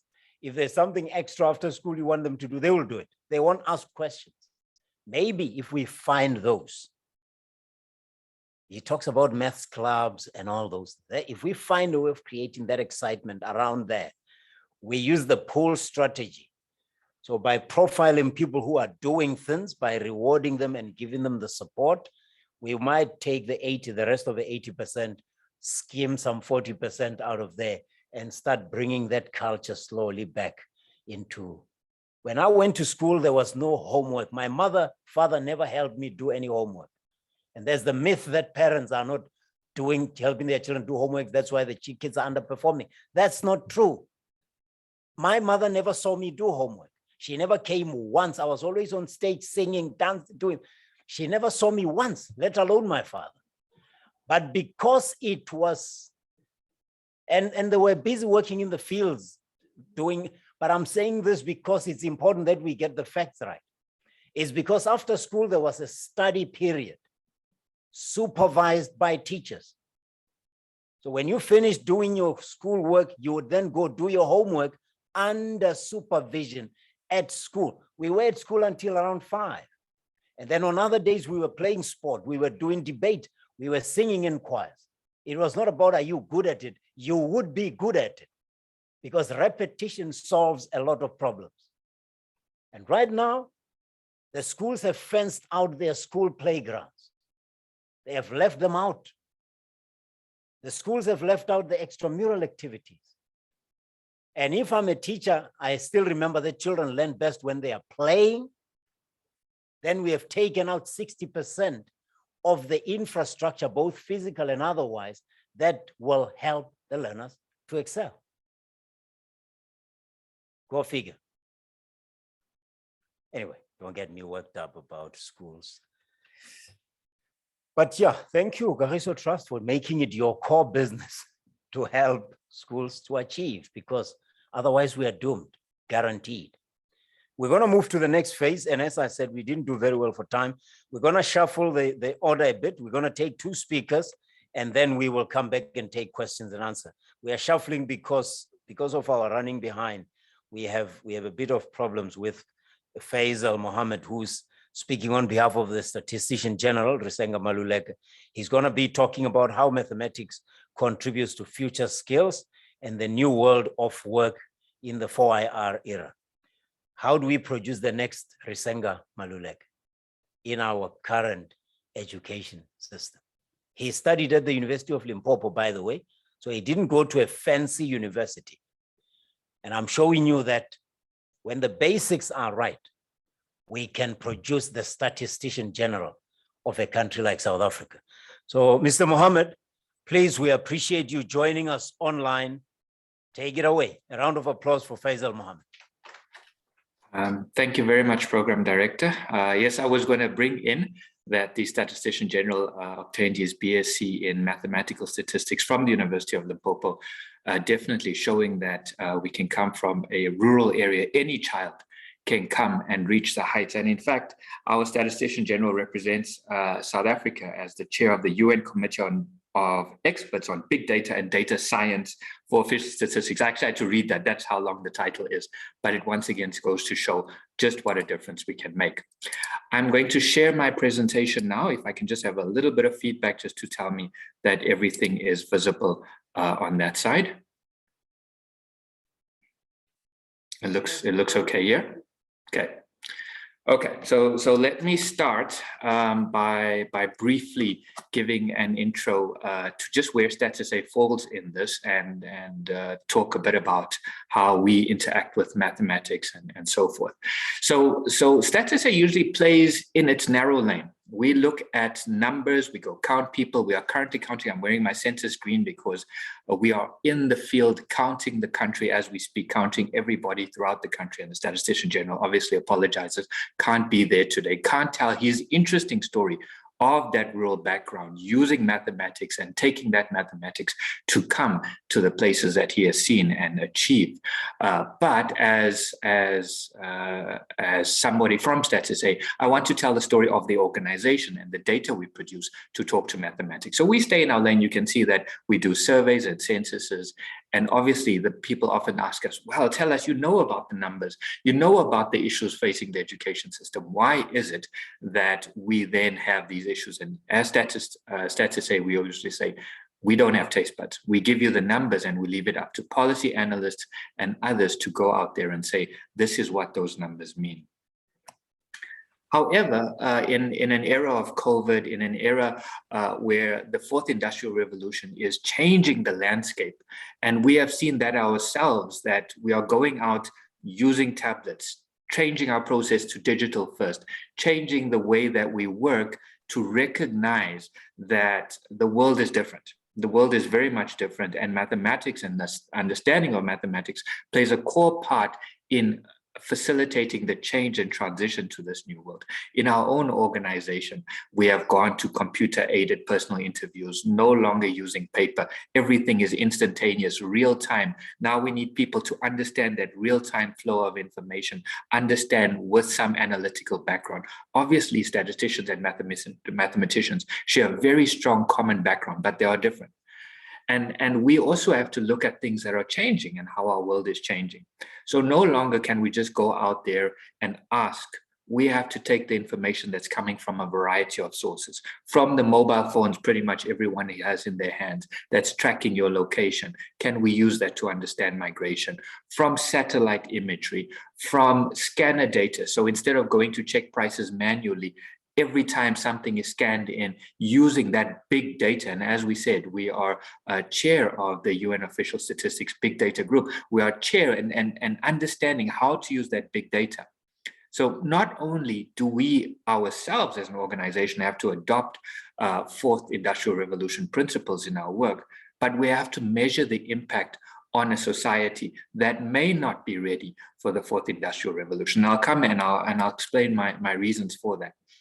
But let's take a really step backwards, going all the way to 2009. A very happy story to say. And we couldn't, in 2009, we ran census at schools, where we went out to schools. It's good publicity for the census, which came out in 2011, and it really gets people engaged. Obviously, we couldn't do that in the environment we are now. But we ask students a variety of questions to get them interested in statistics and interested in understanding how you use statistics, how you can measure yourself and so forth. And one of the key questions we asked there was, what's your favorite subject? Asked for over 790,000 students. And this is a really nice thing to show people. And that is mathematics was the favorite subject amongst boys and girls from grade 3 to 7. It's really nice to see that figure, 17.3%, 14.8% amongst those grades tells you that children don't go into it. And Prof. Jose was mentioning how maths is a killer subject in grades 8 to 12. And you can see that. You can see the depth of dropping from favored subject downwards. And what changes, what has happened, what, you know, we obviously couldn't go into all the depth and detail of this. And as colleagues within that space, you have much clearer ideas of what happens between that age group. But as a statistical organization, we need mathematicians to come through the system. We need mathematicians to come through the system. So not only can they participate in that fourth industrial revolution, they can participate in becoming official statisticians. And so we've taken steps over the years. Some of these are legacy programs. Some of these are programs that we've had for a long time. And obviously they talk to the need for more mathematics students that to filter through the system. One of those things that we've done is something called Soccer for Stats, and we get students out, we get them into the field, we talk about geometry, we talk about the application, we bring them back, and then we start talking about those mathematical skills. And as we saw, and as Peter even mentioned, when you engage different things, the learners start thinking in different manners. And when he was talking about ICT, here we're talking about soccer, a sport that really people look forward to, because when you mention statistics, they start hesitating. I don't want to go to that, you know, it's a bit difficult. That negative perception is eradicated. So we talked and had initiatives such as Soccer for Stats. Further, we took initiatives such as Maths for Stats, going and looking at teacher training, involved in the curriculum, involved in these situations where we say, okay, how as we as statisticians and the only national statistical organization within the country, how can we contribute? We know what we do. We know that we need these people. We need mathematicians to involve. And how do you instill the love for statistics? Now, the reason we have done some of these things can be traced back many, many years. And this is going back to 1953, where we as our country are still facing some of that legacy. That legacy cannot be wiped away in the space of 5, 10, 15, 20 years. That legacy from 1953, when Hendrik Verwoerd said, what is the use of teaching a Bantu child mathematics when he cannot use it in practice, still lives with us today. We still see the legacy of how parents who are have a higher degree, have tertiary education, how much more their own children will get tertiary education, but how much more support you need when the vast majority of our children do not have that level, backup from their parents who couldn't access tertiary education, who may only have had primary or secondary education, and yet we're expecting them to move forward. That rural school, how do you get those children to love mathematics as a gateway subject? Anna mentioned as a gateway to get, you do mathematics, you do good in that, you can do it good in many other things. So the question is, what does that legacy look like today? One of the things, obviously, within our country is the situation of unemployment. It's something that we hear, the National Development Plan talks to it. Every few months, StatSA releases the unemployment figures. The latest being, here's the official rate at 34.9%, 14.3 million people employed. That's a good number. We'll come back to that. 7.6 million unemployed and looking for work, and another 3.9 million that have said, I don't have skills for the workplace. There's no work in my area. I've given up hope. Close to 4 million people have given up hope of finding work. And what does that do to your psyche? What does long-term unemployment do to your psyche? How can changes in the education system break changes here? But that 14.3 million that we spoke about, 30% of that 14.3 million are in vulnerable occupations, in elementary work, in domestic work, close to 4.4 million. And here comes automation, the fourth industrial revolution. Here comes the idea of learning, relearning, changing, but you're already in vulnerable work. How do you change? How is it that you need to change? And those are questions that we can only talk to. We can't necessarily answer it. We can talk to these questions, but we can't answer it. It's up to people such as the UWC, Kagiso Trust, their partners, teachers, to look at these numbers and say, how do we send a generation out when we are faced with these issues? How do we retrain? How do we look at these numbers? What do we do differently? And we need to do those things differently. But we know that education pays and education pays and education pays, and we see it in our poverty surveys. We see it in virtually every survey that we run. We can see what a difference education makes. And in this case, looking at graduate education, you can see it's 22.4 percentage points lower than our official unemployment rate. 22.4 percentage points lower at 12.5%. That is a huge difference. And these are the things we want to show, that go and learn mathematics, go and learn the sciences, the STEMs. If my memory serves me correctly, and the late Prof. Kambule used to say that learn mathematics and be like a giraffe and eat from the top where you have very little competition. We need to go into these areas. And as a statistical organization, we can see that our society is changing. We can see that we've gone from manufacturing, which was typically believed to take masses of low-skilled, semi-skilled employees and absorb them. And we can see what a difference it is now. Going from rank number 1, the major contribution to our economy, to rank number 4, what has taken its place is finance, business services, insurance, banking. Strong mathematical components needed there, analytical skills, combined with creative skills. And we don't necessarily just think of mathematics as just analytics, you just go into. We see that mathematicians are obviously all over in society. But the society we have is one of finance, is one of personal services, and then trade and manufacturing comes. But every industry you look at here, none will not have a need for someone who has the analytical thinking that the skills that are built in mathematics requires. So I am here to punt, and I am here to talk about statistics and the difference, and we can see how our country has changed. We can see that we need more mathematicians, and this comes from the South African Statistical Association that says you don't always need to be called a mathematician or a statistician. That world of those names exists in names like data analysts, software engineers, economists, professors, business analysts, quality managers. They have many different names, but they are underpinned, and especially statistics as well, underpinned by a strong base in mathematics, to take us to that 4th industrial revolution, to take us to looking at working with artificial intelligence, working with all those robotics that will come in and slowly, slowly change and make our lives more productive. But how do you transition the people that are in those industries, in those vulnerable society? How do you transition that 4.4 million that was mentioned into a new world, into a new way of working? So my presentation was short, and it was there to actually say that this is the organization that is looking, and we are looking to get more people, and we can see our society changing.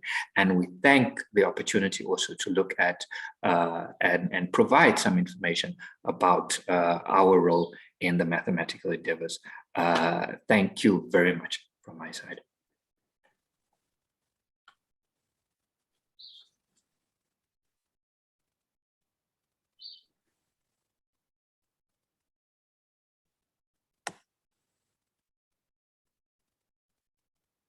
We will be hiring for a very long time.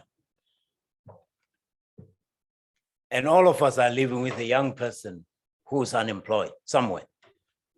It makes you think whether we are digging deep enough in making mathematics accessible, whether we are going far enough, whether our efforts are matching the need.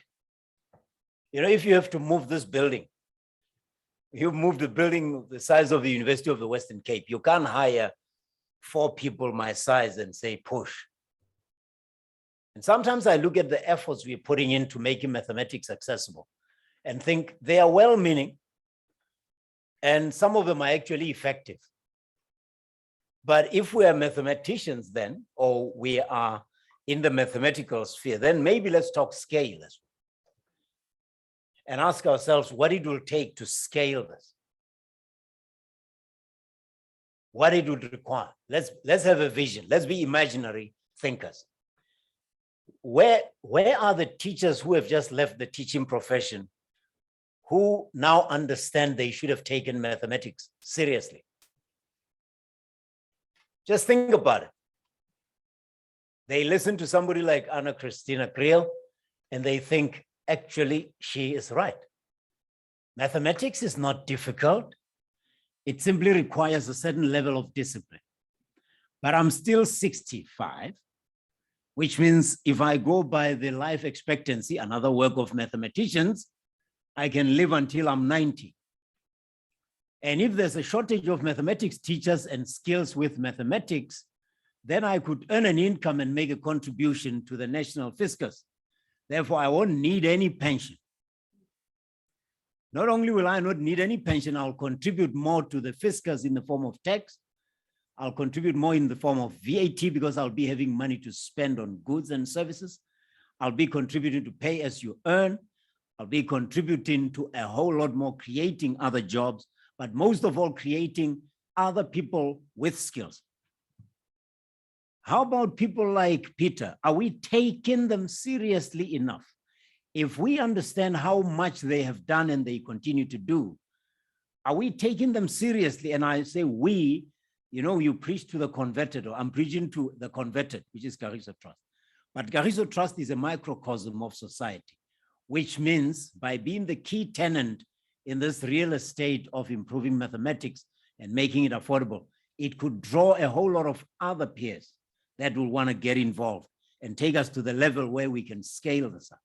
That the University of the Western Cape will now have a chair which focuses on converting professionals into mathematicians. You know, chartered accountants can be trained from any degree.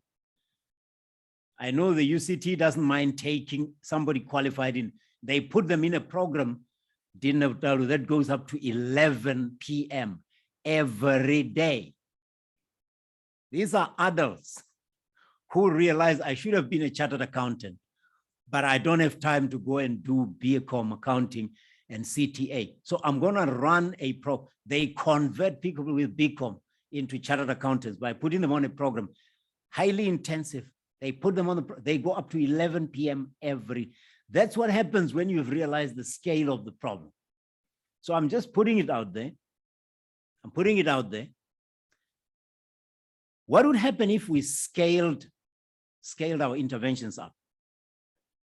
If we accepted, we really want to solve this problem. We want to solve it.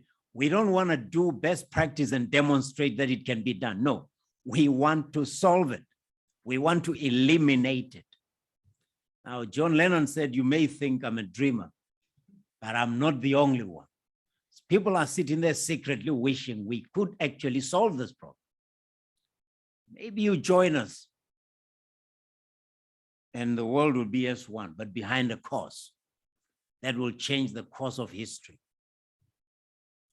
Just in closing this ranting of mine, I watched a movie called Harriet, about Harriet Tubman, who, if you know, walked 100 miles from slavery to escape. And she got to Philadelphia and she was free during slave trade. She died in 1913. And when she was there, she realized, I'm free, but I've left so many other people behind. If you look up Harriet Tubman, you'll find she's credited with being the only woman who served in an army as a commander during the Civil War. But she liberated about 700 plus slaves. And one of the lines she says when she has been rescued and she's in Philadelphia and they say it's too dangerous for a woman. And they have to walk some slaves from a distance of 700 miles. They say to her, Harriet, you only walked 100 miles and you were the exception. Now you want these people to walk 700 miles is too far. And she said, I remember what being a slave is like. And I'm not going to pull away from helping people who need to be saved because it's far.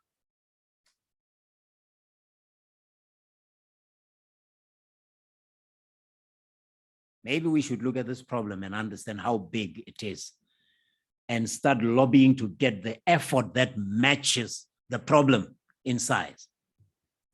We are fighting a heavyweight gorilla here. and we are bringing in flyweight efforts.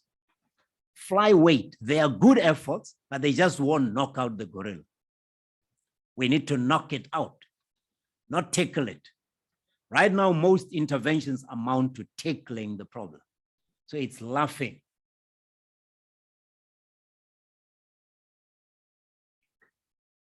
This next speaker received PhD in mathematics in 2002. So that's 20 years ago from the Indian Institute of Technology. If you haven't been to the Indian Institute of Technology, you don't understand what technology is. I'm sorry. I think there are 4 of them in India, and they are high-powered institutions. Institutions that attend to problems directly. They don't hit on the side.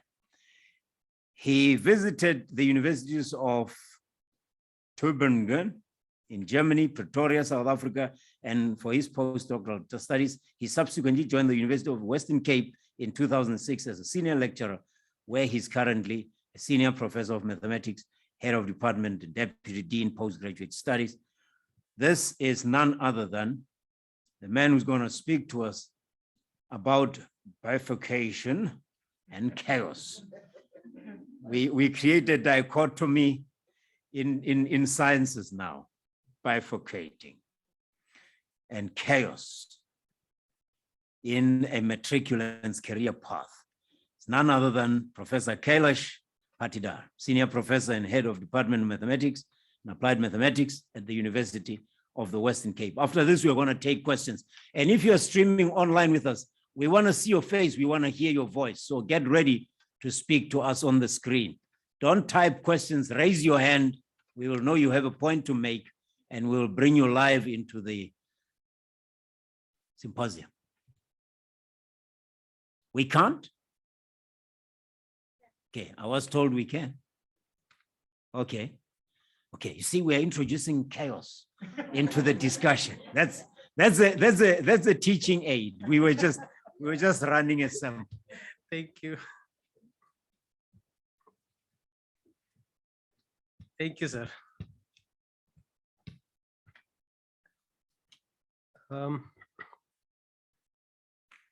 Dion, I think we have invited all the DVCs. Some of them are attending online. So all the DVCs from UWC were present virtually. The Dean, Faculty of Natural Sciences, Prof. Fielding, and delegates from Cognizant Trust. My colleagues from UWC, including Ilham, and participants from across South Africa, and those attending from overseas virtually. As you all know, that mathematics plays a fundamental role in the intellectual development of school learners. From the first day of the kindergarten, as you mentioned in the tea room, to the last day of the matric school, there is no single day when mathematics is not touched in some or the other form from the school teachers. So I therefore wish to thank Cognizant Trust for choosing mathematics for their support. Where is Palisa? Okay, so Palisa, when you approached me about the title of my talk, and my other colleague from my maths department, then he mentioned that they need something at the interface of a school and university education. He doesn't want me to give me research talk because the audience is totally different. I said, okay, I understand. So then I decided to put forward this title just to share my feelings that difficult scientific terms are not limited to tertiary education and high level research, but we are in fact coming across with them at very early stage when we start going to schools. So I choose a topic as the bifurcation and chaos in the matriculant's career path. So I suppose many of you know what does bifurcation and chaos literally mean. Their scientific meaning is not far from what our pupils are experiencing, especially when they have to choose their careers in reality. In applied mathematics, these two terms are often used in relation to dynamical systems, I won't talk too much about them, but I just want to relate the two terms in a simple context. So in a very simple terminology, a dynamical system is anything that changes from time to time, moment to moment, according to definite rules. So how do I relate a dynamical system to a student's career? And when does the phenomena bifurcation and chaos occurs in their career path? So please allow me to share my intuitive thoughts on this. And then after you have heard me, you will be able to figure out what these two terms literally mean. So first of all, let us discuss career options for those doing mathematics in any form. Typically, while selecting pure mathematics in the high school, one would think about he will be doing engineering or BSc mathematics and statistics or BSc in computer science or BSc in physical science or other applied sciences where mathematics is compulsory. So accordingly, he would start applying to universities while in grade 12. However, what happens when matric results are out? Things become very challenging. See, for example, 2021 matric results. Okay. So 2021 pass rates at provincial levels, they were approximately in the range of 70s and 80s. With an overall pass rate for the country was, I think, 76.4%, which is slight increase from 76.2 in 2020. So just listen to this term, slight increase, small change. Okay. There is a deep dynamics involved in it. Though the increase is very small, numbers of A's obtained in 2021 are significantly different than those obtained in 2020.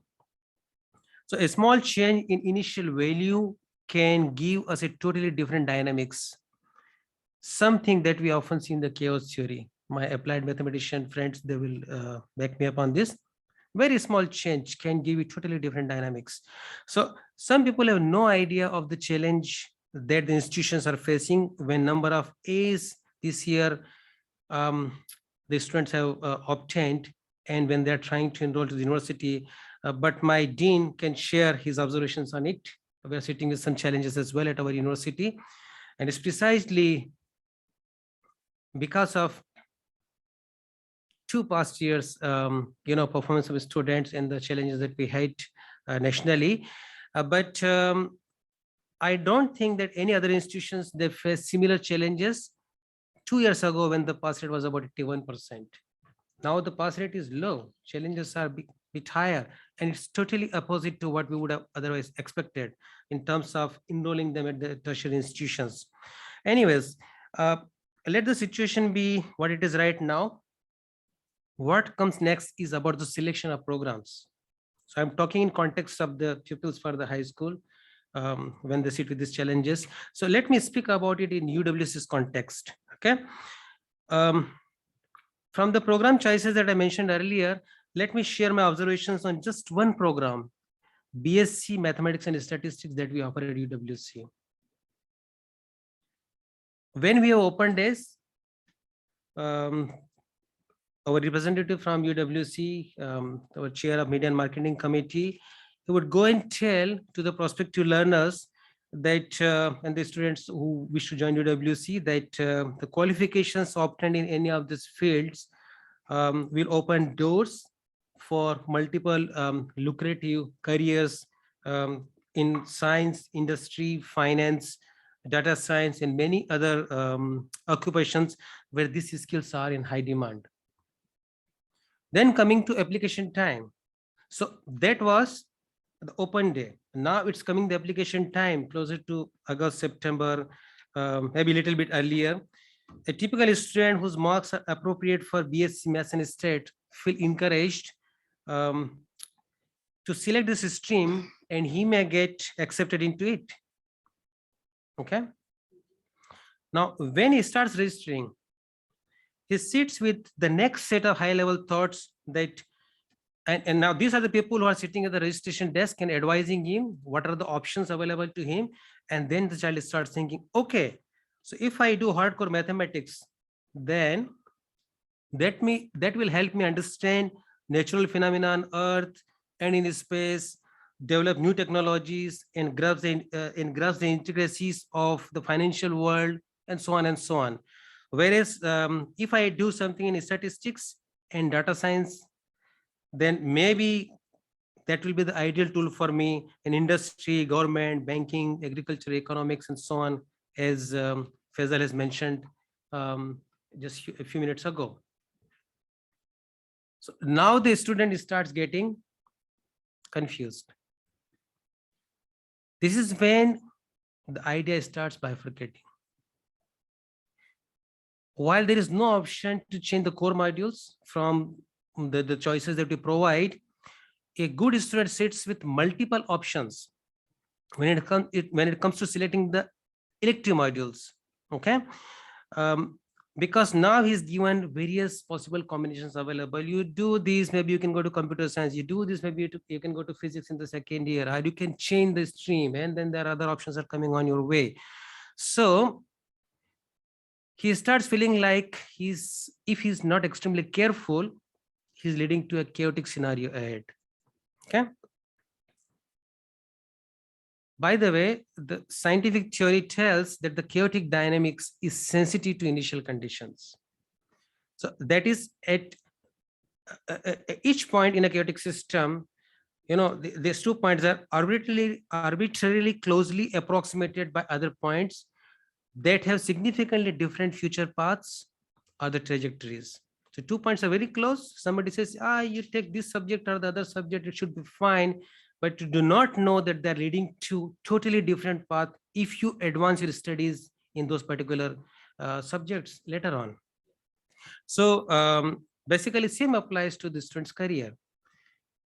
They would feel like all options look similar and can choose one of those without realizing that they may be bifurcating at some stage. Okay. And thus leading to non-overlapping job opportunities. So when such students, they come to UWC, and I suppose many institutions try to do something similar, but today is also partly the day for UWC. So we need to share what we do at UWC to nurture and assist students who are coming from a range of background from across the country. So when such students are enrolled at UWC, what we do? Okay, so here our role comes in. So at UWC, besides other support, the Faculty of Natural Science has a FITO, the first year transition officer, who helps students in settling in various ways. We do not stop there. We provide further support in terms of boot camps. Then a new program that we are launching in our department is Excellence in Mathematics, where we try to assist the students who are excelling in first year. Can we just leave them there? No. So we're adding additional program to support them at the secondary level on top of whatever else that we have been doing so far.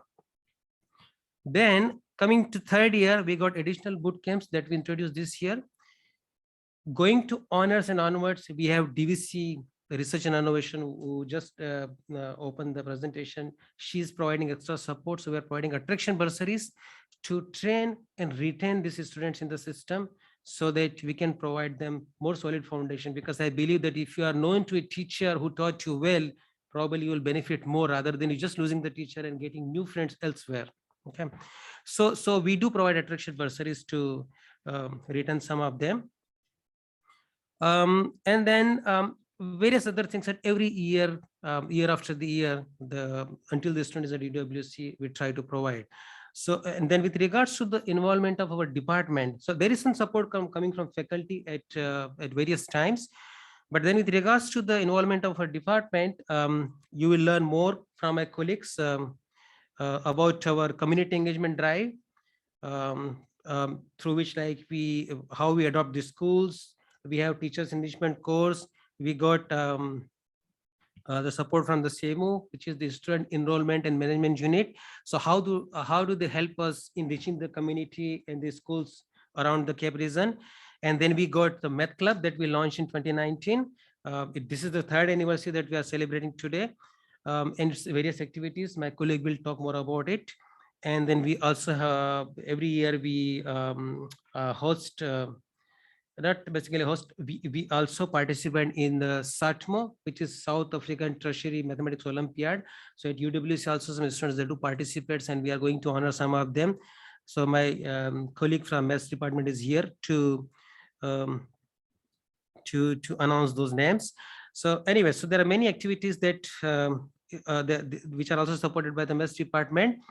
So while on this, I just want to single out one, that the UWC Math Club that we launched in 2019 is playing a very active role with the community engagement drive led by Dr.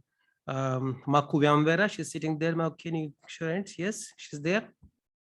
So she and her team is actively collaborating with our departmental media and marketing committee that we established in 2019. And the chair of which is none other than the recipient of CHE Heltasa 2019 commendation and the UWC 2019 Best Emerging Lecturer Award, Dr. Dion Solomons. While we talk about our departmental involvement with the schools, let me share with you the famous idiom, when there is a will, there is a way. 2 years ago, we had celebrated UWC's 60th birthday. You see the number 60 here. So we celebrated 60th birthday, and my colleagues in the Maths department, they were talking about what can we do as a department to celebrate this 60th birthday. Well, we started talking about the challenges. We didn't just want to have lunch and the dinners and, you know, reading out the CVs of the best profile, achievers and all of them. We thought, let's do something which we can keep in our books for quite some time. So they thought, why don't we have at least 60 teachers participating in our teachers enrichment course? Before that, we used to have like 20, 25 teachers at the most when we start the year. And by the time when you end in October, November, you sit with 2 or 3 teachers, and that's it. So we thought, can we encourage more school teachers to come from around areas, and at least 60 teachers we target next year. One of our administrators, she worked very hard. She approached WCED. My staff also approached WCED. We even went to as low as opening the Cape Peninsula map and looking at where are the schools in this area. Okay, just to get the details on time. So we approached them. Then we also thought, can we help 60 pupils from different schools with their mathematical needs at the grade 10, 11, and 12? Then third thing, which my dean would be happy to note, that we had about 6, 7, or 8 modules, which we call high impact modules, where pass rate is below 60%. So my colleagues thought, can we work hard? Everybody can come together and we assist the modules that require extra help. And can we achieve at least 60% pass rate for some of these modules?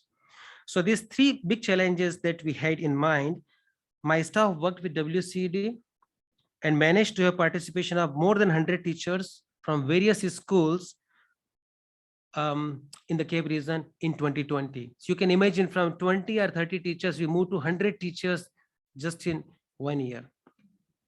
Then last year, the number increased to 198, despite all the challenges. So from 20, we moved to 200, almost 200 teachers now in 2 years' time. Well, my colleague, Dr. Maku Vyamvera, can share more details with those interested. But all I can say that the spirit and thoughts that my colleagues put into this have worked very well. Dr. Solomons will also elaborate more on how Math Club worked with the community engagement committee and our SEMO unit in helping these high school children, a project that is ongoing. We basically just started with CSO.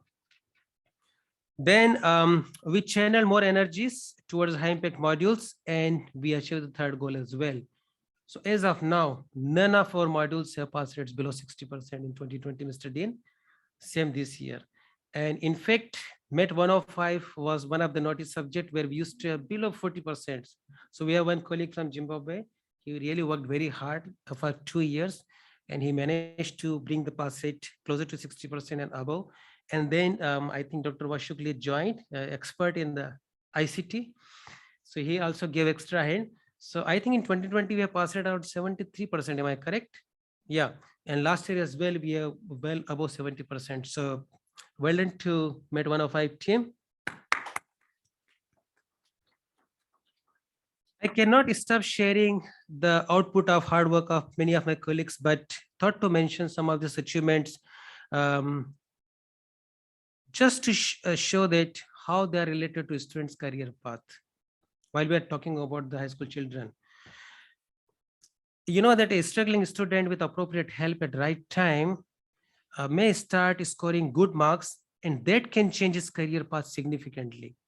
If he's struggling in first year, he drops out, goes to the low stream, slow phase modules, maybe then again he's more discouraged, and then maybe he lose interest. But if he's given the support at the right time, we may achieve something that nobody has dreamt about. So, Mr. Dean, as and when we knock your door for assistance, please do accept our request continuously, so which can allow us to make discontinuous jumps. Okay. Let me end my talk with the actual scientific meaning of these two terms. Firstly, bifurcation. Palisa, I kept it as simple as possible, okay? So bifurcation literally means splitting, a fork of possibilities, okay? It usually occurs when some system parameters are varied continuously. So note here the conditions that system parameters which change continuously, yet the resulting behavior changes discontinuously. So you gradually start scolding your child about him not listening to your advice, okay, regarding the career options, until it gets to a point when you have very heated discussion, and then your son or daughter starts telling you what his or her 4 other friends are doing. Okay, now you start getting super confused. You are very quiet. You must do engineering, you must do this, you must do this. Then he comes, no, there are 4 other opportunities. Ideas starts bifurcating. Now parents starts getting confused. Okay. Similarly, coming to bifurcation, chaos, as I mentioned in the beginning, the dynamical system is anything that changes from time to time. And those changes that take according to some definite rules. So even though the system evolves to according to definite rules, you still can't predict that what it will be doing in the longer run. Okay. Any little disturbance gets amplified so rapidly that the system behaves completely differently from how it would have behaved otherwise. Okay. So when the disturbance is uncontrolled, the final outcome is very chaotic. So what I mean here is, when you start giving advice to children, when you school teachers, the message is for the teachers, when you start giving the advice, don't distract them too much from what you are supposed to explain to them, because a small uncontrolled disturbance, a small unthoughtful advice that you give to the child can completely derail his career path. So just be careful before you say them, can you do this? Can you do this? Okay. So as I said, the career path of a matriculant is also very unpredictable. Okay. I encourage all school teachers who are listening to me to share with their pupils the following 4 opportunities that they should never miss. Firstly, when school heads and the principals are advising about subject choices, they should not miss those meetings. They should pay careful attention. They have done enormous amount of survey before talking to their pupils. So just make sure that you tell them that when there is a session when school heads and the principals are talking about the career choices, please listen to them. Then when there are university visits to their schools, they shouldn't take that so lightly. Yes, they will give you 10 or 15 minutes of presentation, but it is based on a lot of homework that is done at the university level, what we can offer, how we can offer to you, and what opportunities you will have in the future. So please advise children and the pupils to attend those sessions. Third one is when prospective students, they come to prospective universities for the open days, they should focus about the possible, selections, what kind of choices are available, and they should do necessary homework on that. And the fourth thing that should do is when the universities are having their orientation days, the pupils should not take it lightly. So once they come to university, also listen to the people sitting at the registration desk or those are helping with the orientation, taking you to the labs, different types of facilities available across the campus. They should take it seriously. Maybe after 6 months or after 1 year, when you have opportunity to change from one to the other stream, at least you're familiar with what kind of things you can do in the same institution, rather than your friend told, oh, okay, go to X university. Actually, they got these things better than what you have here. Maybe you didn't explore. We got everything available. So the idea here is if the mentorship is not available at right time, then these matriculants can be sitting with very chaotic options. Okay. So irrespective of whether a matriculant has got all 7 A's or 0 A's, he or she will continue contemplating with where to go with options in hand. Okay. While a weak student cannot make his mind, especially when it comes to whether it's worth wasting money with only one option, he or she sitting in hand, is it really worth going to university education? That child is sitting with that problem. On the other hand, somebody who got 7 A's sitting with another challenge. That person gets a lot of advices from all around, teachers, parents, friends, everyone. Super confused. His mind is bifurcating a lot. And if he's not careful, he will sit with chaos. So this is when the second set of fights takes place in the family. Yes, it is, in many cases, it is the second set of fights.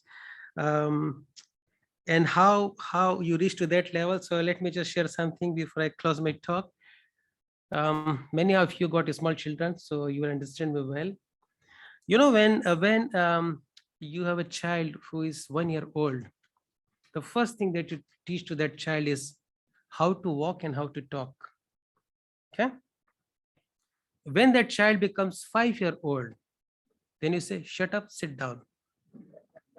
Exactly opposite of what you taught that child. Now you can imagine how the children, they start getting confused. My mom told how to walk, how to talk. Now she's not allowing me to talk. She's not allowing me to walk. She says, shut up, sit down. Then when that child becomes 15 or 16 years old, that child will start teaching you. You don't know ABC of life. You keep quiet now. So this is when the first set of serious fights start and the arguments start in the family, that this child is now not learning right things, First set of fight. And then when I said the second set of fight starts is when your child has to choose the career options. And then you start giving him or her enough advices, which are basically, not making sense to that child. Okay. Bifurcation and chaos takes place. Okay. Thank you.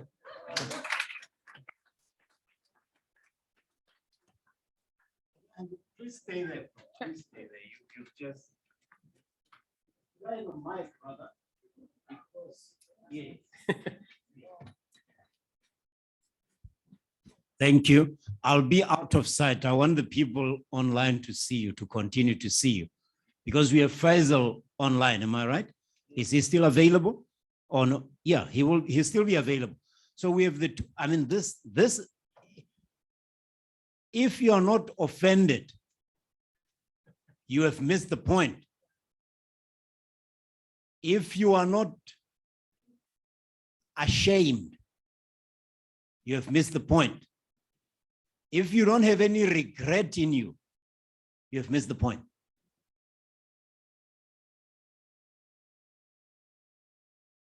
Yes. If what he said didn't leave you insulted, full of regret, you might have just missed the point.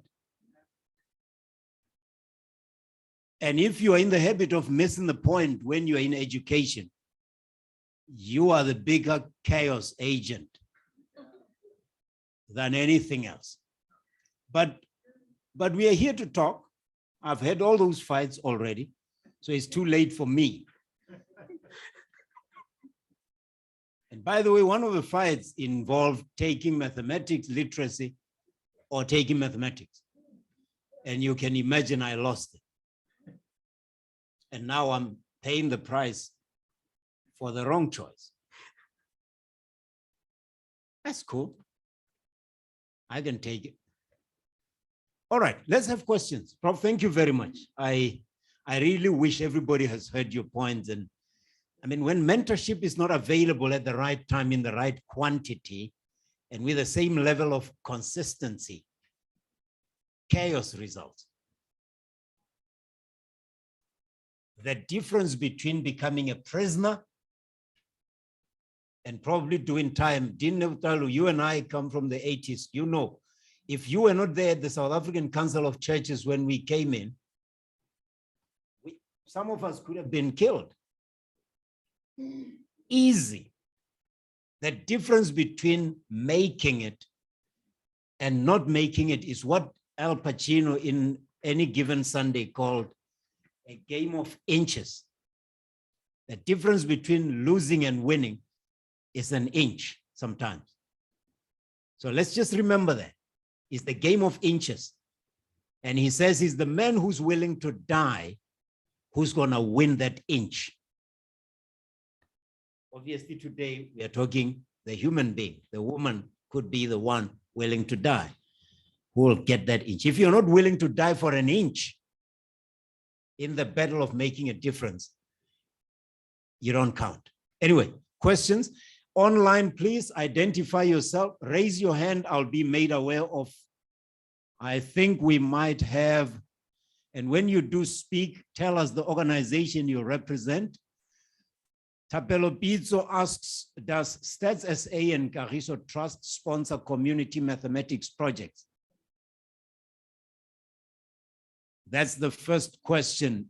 I'm going to ask you, Faisal, do you sponsor mathematics community projects? Thank you, Victor. I think over time we've sponsored and we've been involved in many different projects. And the best way to actually see what is happening is to contact the local Stats SA office. You can contact me and we definitely try and reach out. And even if the financial resources may be limited, I mean, we can go out, we can talk to children, we can tell them what's happening in the organization and bring a bit of the love for mathematics and statistics and application of real world numbers out to children who may just see mathematics as an abstract concept. We're out there, we're counting people, we're telling you about the country, and it's really nice to share that with people. So definitely get in contact with us and we will assist in whichever way we can.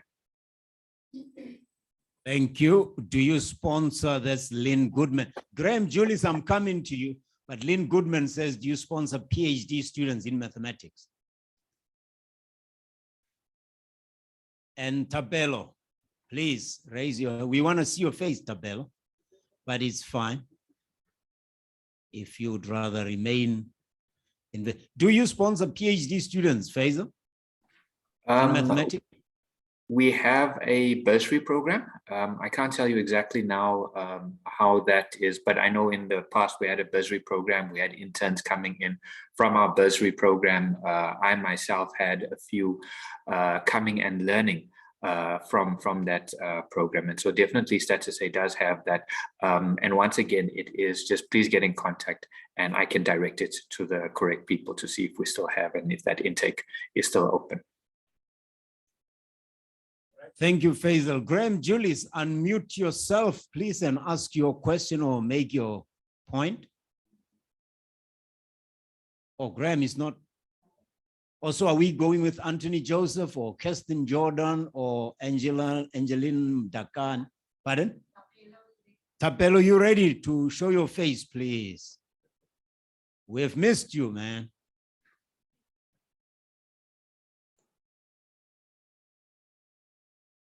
Tapelo, speak up or forever hold your peace. All right, no, thank you, Chair. My 2 points on the particularly sponsoring MES project. Otherwise, my work is a subject advisor. I work with grade 8 and 9 mathematics teachers in the Free State. One of the points that I've raised there is a reality that, or rather, supports what Anna said on earlier, that foundation, mathematics foundation is important for later years. Like when you go into grade 8 and 9, teachers who are teaching maths, they are teaching around, at least one teacher teaches 260 learners in 8 and 9. That is why one of the participants there was worried about these question papers because these past papers mainly produce learners with level 7s, but who struggle at the university because they were trained for achievement. But the thing is, in 8 and 9, the reality, I hope Kashisho Trust and Western Cape University, grade 8 and 9 teachers are teaching 260 learners mathematics, therefore it's quite a challenge.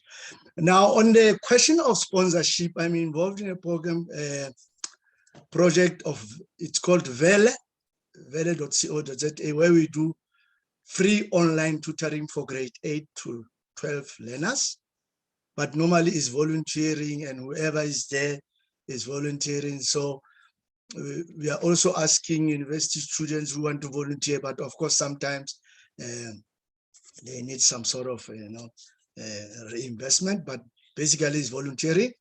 But that project is free online, is also zero rated in terms of data. That's why I was asking whether Stats or Kashisho Trust, Stats SA or Kashisho Trust does assist in that regard. But I'm saying university in particular, can you look at that point? Grade 8 and 9 teachers, mathematics teaching 260 learners. Yeah, I'm just saying, just have a look at that, maybe see how they could be supported. I know everybody's talking grade 12 anyway. Thank you very much. Thank you, Tapelo. You made so many valid points. You deserve an applause, man. Thank you, Dad. After all, you're from the Free State. That's a top achieving province. Yeah, when a man who's an achieving province speaks, you listen, right? Yeah, no, thank you for listening. Great. Just an exit point. Okay, other questions, comments online? Who's next online? Who is next online? No, not text now. Yeah, I just want to see if somebody wants to show their face. I want to hear people's voices now. This COVID has got me all depressed. Is there anybody who wants to show their face online? No? No Zibuko. Is that, or is it Angelina? No Zibuko. No Zibulo. No, it says no Zibulo. Yes, Papa. Go ahead, please, Noma Zibulo. I'm right, you're Noma Zibulo, right? Yes, sir. Yes, sir. Excellent. Please go ahead and show your face, please. Where do I show my face? I can't see the camera in my phone. Okay, all right, it's fine. It's fine. Go ahead. Your voice is, but I'm sure somebody will be able to help you. All right. But go ahead, Noma Zibulo. Your All right. point is Thank good you. enough. Thank you so much, sir. I'm Nomazibulo Tikolo from the NPO Lesedi La Rona Home of Trust, based in Tabazimbi in the Limpopo province. And I'm doing aftercare for the learners for the schools around with the homeworks, extra classes, and also remedial and inclusive part of education to support them. So my question, I don't know whether it's a question or a comment. I liked the first speaker. I'm sure it was the program director talking about conceptual understanding in maths.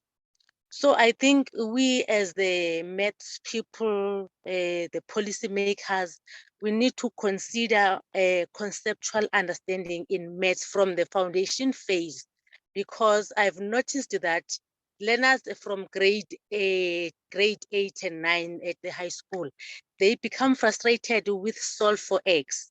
And they did solve for X from grade 1, where they missed the number, and to add the number, to put the number that equals to the total given in the right-hand side. So the conceptual understanding is the main issue. The kids need to know what do they do at that particular moment, other than solving the problem that they don't know where it originated. I'm not sure whether I'm clear. So You're very clear, Nomazibulo. Yes, I so hated I want- mathematics the day I had an equation that took 2 pages, and I found that the value of X was 2. I said, not a Yes. chance. I'm not Yes. wasting time to figure out a number as small as 2. Yes, But so nobody that explained to me. variable, those Yeah. concepts, I think they need to be introduced from the foundation phase, so that when they grow up, these learners, they know that I was doing a missing variable today at school, whereas the child is a grade 1. Because I think the Right. problem is with the concepts. They don't know about concept, but they can solve the problems. So now at the long run, they lose the interest of doing maths because they know only the process, how to solve, but they don't know what they are solving. Thank you so much. Thank you, Nomazibulo. And that's the point about aftercare, children doing homework under supervision. Please remember that. Yes, No I know. children does- I Yeah. know very well. We I'm pay there as tribute a to people like this. facilitator. Yes. Thank you. Keep on doing what you're doing. Gabriel Mputi, unmute yourself and show your face, please. Don't tell us you can't find the camera as well.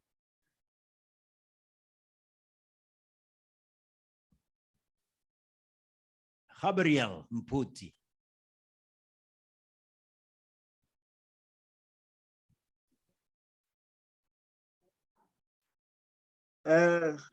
Can you see me? No, we can't, but you may speak. Carry on. Okay, I would have loved to show myself, but I'm struggling a bit. Yes. No, it's okay. It's Quite okay. strange. Your Thank you voice is very clear. much, Brother Victor, and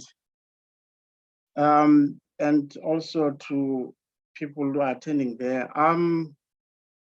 Well, currently now I'm working at UNISA as a lecturer in the Department of Mathematics Education, but I'm not representing UNISA.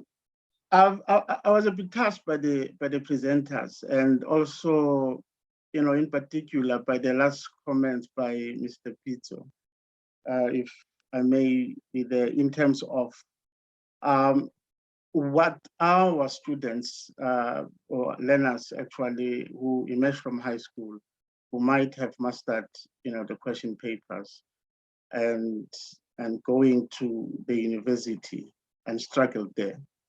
But also, he also mentioned even in lower grades, which not much attention is paid there. But I just want to add on something that not even from research that particularly in South Africa is not being, attention is being paid to, such that we find ourselves in grade 12, we start training our learners to pass matric.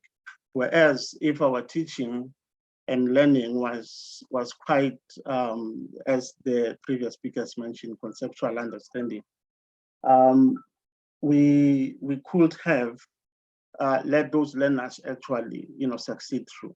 So the point I want to make is, paying attention to also mathematical meanings that the teachers, have, and also to what extent that, as educators, are we encouraged to look at, coherent mathematical meanings that we teach at lower grades, such that when those learners have actually, learned them, they are able, to be prepared to even learn better and even beyond grade 12, because paying attention to them prepares you to even learn, in future. But it is quite, difficult that mostly we as teachers generally, we are not aware in terms of what we know and to what extent our understanding is. Because the dangerous thing, the first thing that learners grab in the classroom is teachers' meaning, because they recite. And the teacher explains the concept the way the teacher experienced it, from their teaching and so forth. So my suggestion will be, from now on, we need to pay attention to such things. We are not saying they are wrong, but we need to look into to what extent are they preparing, learners for future learning, and so forth. And I will actually stop there. Pravictor, we were Thank you. to at some point. Thank you, Gabriel. I'm noticing that we are making comments here, which is a good thing, by the way, Chair, because it shows that people in there have pockets of solutions. Everybody I've listened to is not saying, I am stranded. They are saying, I'm doing this, but you see my point earlier about scale. Sometimes it's not even scaling. It's about aggregating what is out there, because it sounds like we already have elements of the solution. You seem raring to speak, sir. Am I right? No? Yeah, you look like somebody who's moved to say something. No? Okay, I misread your body language. You have a point? Please, there's a mic behind you. There's a mic behind you. Yes, I wanted to tell you about UWC's effort to address this problem of large classrooms. Right. Prof. Holgate recently introduced what's called a professional teaching program for new staff members. And UWC is adopting what's called a flipped classroom for learners. So here the lecturers make their lectures in a lecture video format. So this is given to each and every student online. And then the student, in their comfort of their room, they go, and because some learners listen fast, some learners listen slow. So in the case of the 230 classroom, each of these students are listening at the comfort of their own room, at the comfort of their own individual listening pace to the lecture. So this is so the level of, so in this way, the lecture videos are also made to emphasize intuition. So before the formulas are given out, the students are given a sense of why this certain formula should be true. And an emphasis on visualization would give the visualization would try to motivate why these formulas should be true. So UWC has adopted this this flipped classroom level, where the learning is actually done by the student using technology at their own pace. Where do the lecturers come in? The lecturers come in only at the place when of application, the higher level of application. So understanding is done, is the responsibility of the student via high. So in this way, large classrooms and complex high level standards can be achieved. So last year in MAT 105, I came from, I taught in these traditional white universities like Pretoria, Potchefstroom campus. So using the flipped classroom model, we implemented a standard on par with those institutions at the UWC. Yes, we got a lower pass rate, but it was decently high at 66%. So this, and also at the UWC, I'm very fortunate to meet people like Kailash, the speaker just now, and we both have this common belief that just because if the student is financially crippled doesn't mean he's mentally crippled. So and last year has been proof that with a 66% pass rate for first year calculus level on par with the white universities, we've achieved this through UWC's emphasis on embracing technology for learning through this teaching and learning program introduced by Prof. Holgate. Yeah. Thank you. And that's where the scaling, I'm going to start sounding a little repetitive, but like I said, repetition, I love music, and repetition in music is just about everything. I'm saying it sounds like we already have pockets of excellence out there that with a little bit of aggregation and scaling can solve this national problem. Remember my challenge. I don't want us tickling this monster because the monster is not going to fall. Please. Thank you. Thank you very much for sharing that. Thank you, Program Director. I would like to find out from the Prof another chaos that we are facing as a country, that of learner progression, which is a strategy to retain learners in the system and decreasing the dropout rate. What are strategies, if the university can suggest, to deal with these groups of learners? Because now it looks like it's a huge number in the system that is being progressed, and it affects the results, grade 12 results, year in and year out. What could be strategies to respond to progressed learners? Thank you. Please go ahead. You are familiar with the progressed learners, right, Prof? Yeah. Oh, yeah. Thank you. Well, please comment. It's the same challenge that we face at the university, same thing that you face at the school level. So basically, the key to success is to provide them more support, more human interaction in different forms. So identify some smarter pupils in the school who can coach the fellow learners. That's the first step. You can drive it, because support will come, external support will come from elsewhere. It might take some time, but you can identify star performers. If you require help for a grade 8 child, pick up somebody who passed grade 8 last year and is still in your school in the grade 9. This is something that we have been doing last year when we invited some school children to come to, when we were adopting 6 schools and 60 learners from there in total. So our strategy was to identify the A's and B's from those schools, bring them to UWC, teach them how they should be teaching to their fellow brothers and sisters and boyfriends and girlfriends. Yes, the necessary the last part, very skills important. that they require. Yeah, and then it comes to the teachers. So obviously there are different programs taking place across the country, and each university is involved in some other form. What is important is a communication between WCED, the Western Cape Education Department, and the universities. So that requires some kind of push, because at times we experience some challenges. There is a communication gap. So the sooner we fill the gap, more and more we are going to assist the schools in whatever they require.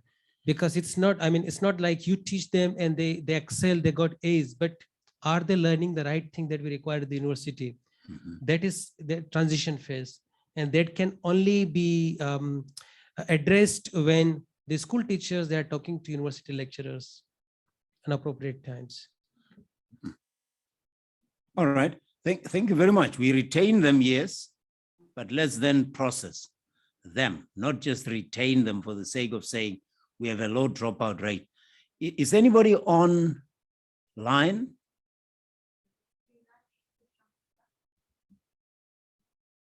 All right, I need to. Lulekwa? Lulekwa?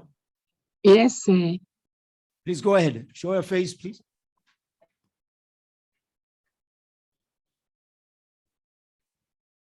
Everybody else who's still going to speak, just learn how the camera works on your phone or on your device, please.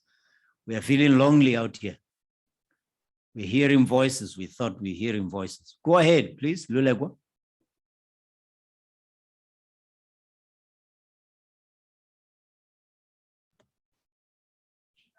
Can you hear me?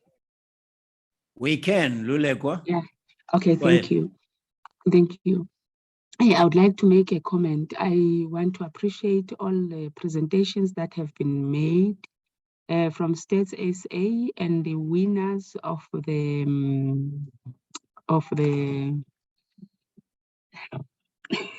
the maths accolades, and the from Kenya, and I think the other one is from South Africa. And then I would like to appreciate the presentation by the professor from the University of Western Cape, if I'm correct. And I would like to appreciate the Kagiso Trust for this webinar and this conference and the presentations. I would like to check though with the professor. I was an aspirant, a maths graduate, but I don't want to go there. What we experienced as maths students, I had a grade from my grade 12 and I was aspiring to do medicine, to do this, and not sure what I was going to do a long time ago at university. But what I experienced was that when you get to university, you are never supported, never supported. Those who swim, they swim. Those who sing, they sing. They sang with us. With us, it was just like that. And so much that in our group, there's only one person out of all of us who are so aspirant to do mathematics, to have something to do with mathematics. We have a PhD, a maths PhD now in our class of students.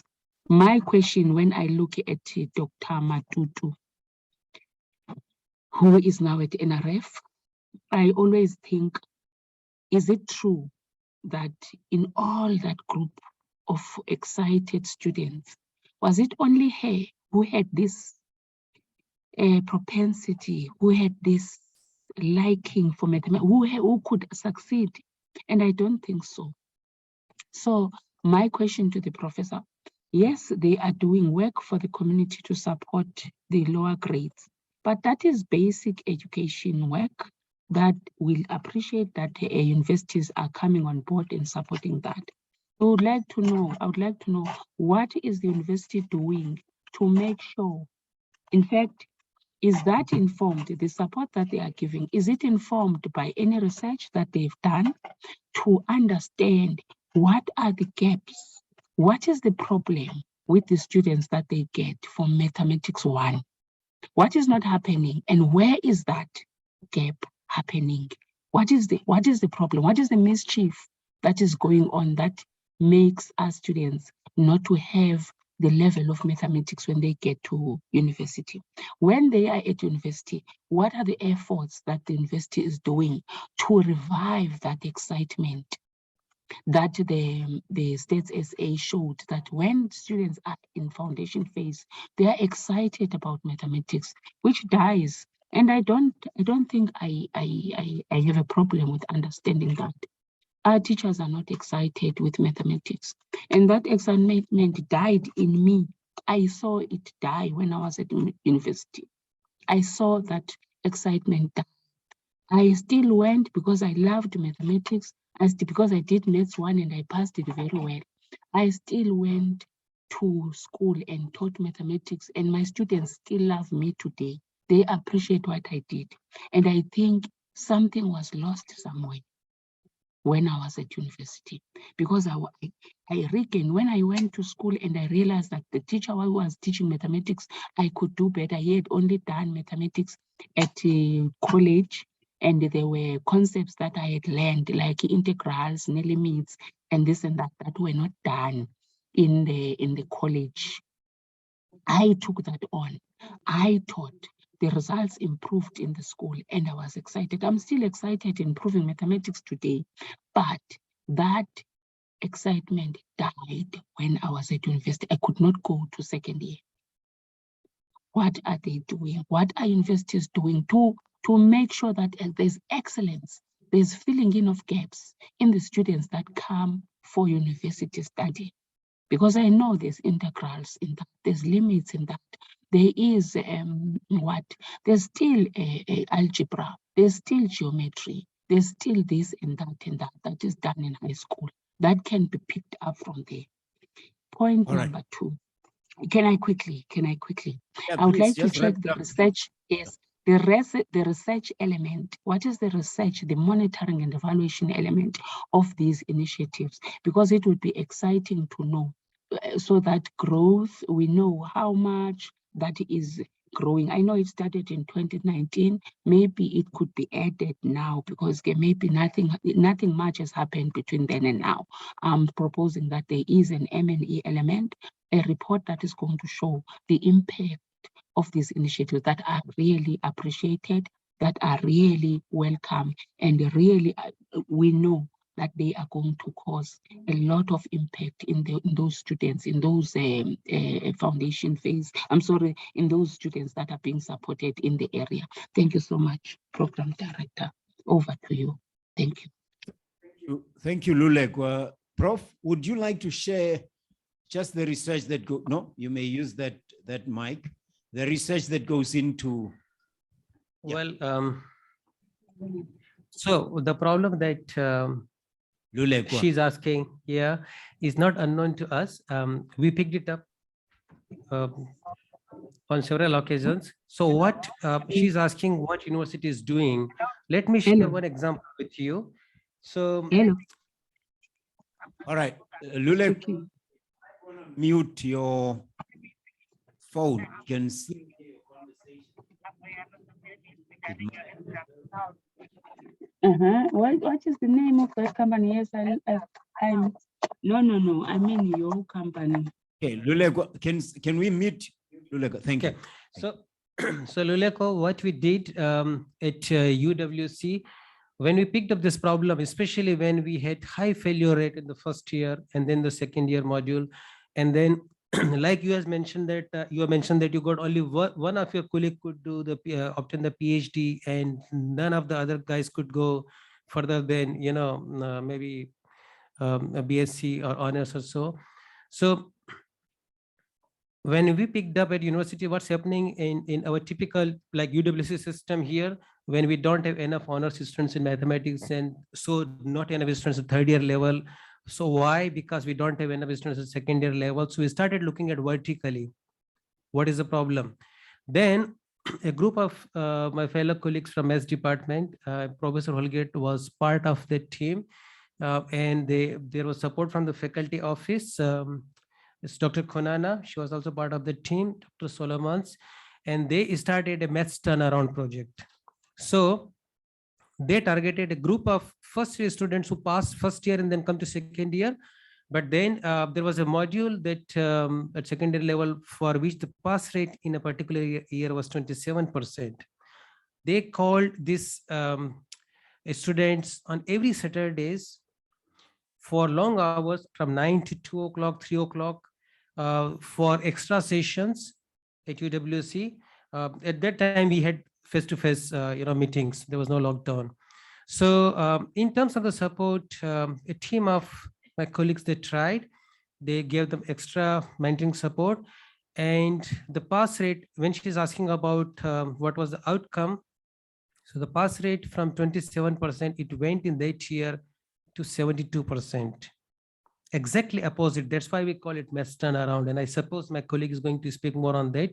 So that's what happened. And then it's not like achieving something. Can we maintain? Can we sustain it? So the efforts, they didn't stop.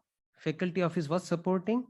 Department was trying their best. Department also started putting extra support in terms of manpower. And when we launched the Math Club as well, then the Math Club volunteers came on board. So it's an example of one university. I suppose other universities are doing something similar. But in case of UWC, yes, the moment we picked the problem, we started working on it when we had some support. And then the pass rate has significantly improved, and that we sustained now. So from 27 to 72%, and after that it was never below 72, if I'm correct. I think it's 75 and 80 and so on. So we are sustaining that. So we are providing extra support. Same support we are extending now even to third year level. So I think we are constantly monitoring the performance of the students, and then we are working on it. Management is also providing the support wherever needed. So so I think, yeah. Aren't there students online who are part of the University of Western Cape intervention that could share some of their own experiences? There are people receiving awards today. Anybody online that was part of the intervention who could share their experience? Please, online, do we have anybody? No, online. All right, we are online, I suppose, to those who are not in the venue. That's okay. It's all relative, right? Oh, mathematicians are infecting me with their lingo already. Anybody online who was part of the intervention? Okay, if you are, please, let's have that kind of anecdotal feedback, because you were part of an intervention. You could, when Luleko was asking the question, it might just come out even more convincing when it's the testimony of people who participated in the program. But we'll give you a chance to do that. Thank you very much, Prof. Thank you very much, Faisal. Dean, is your hand up? Did I? Yeah, you wanted to check? I wanted to check if in Africa, do we have in the history books a kind of a celebration of great African mathematicians that is taught to maths learners as well as to all the other learners, maybe to all the learners earlier on, to inspire them? I'm asking if there is something like that. I think there are resources, especially they're available on the American Mathematical Society website, and they do keep a lot of information about such mathematicians. Oh, sorry, I'm not familiar with that. Well, I mean, starting with T.W. Kambule here in South Africa. Yeah, great mathematicians. So people, I think, yeah, documenting real stories, because people believe what they see, especially if it's closer to them. So, I mean, when the Timbuktu manuscripts were destroyed, I knew we were in trouble, because it showed that we didn't even appreciate the value of our own heritage, the scholastic heritage that we have as Africans, as demonstrated when you're in Mali, when you're in Egypt, when you're in many countries.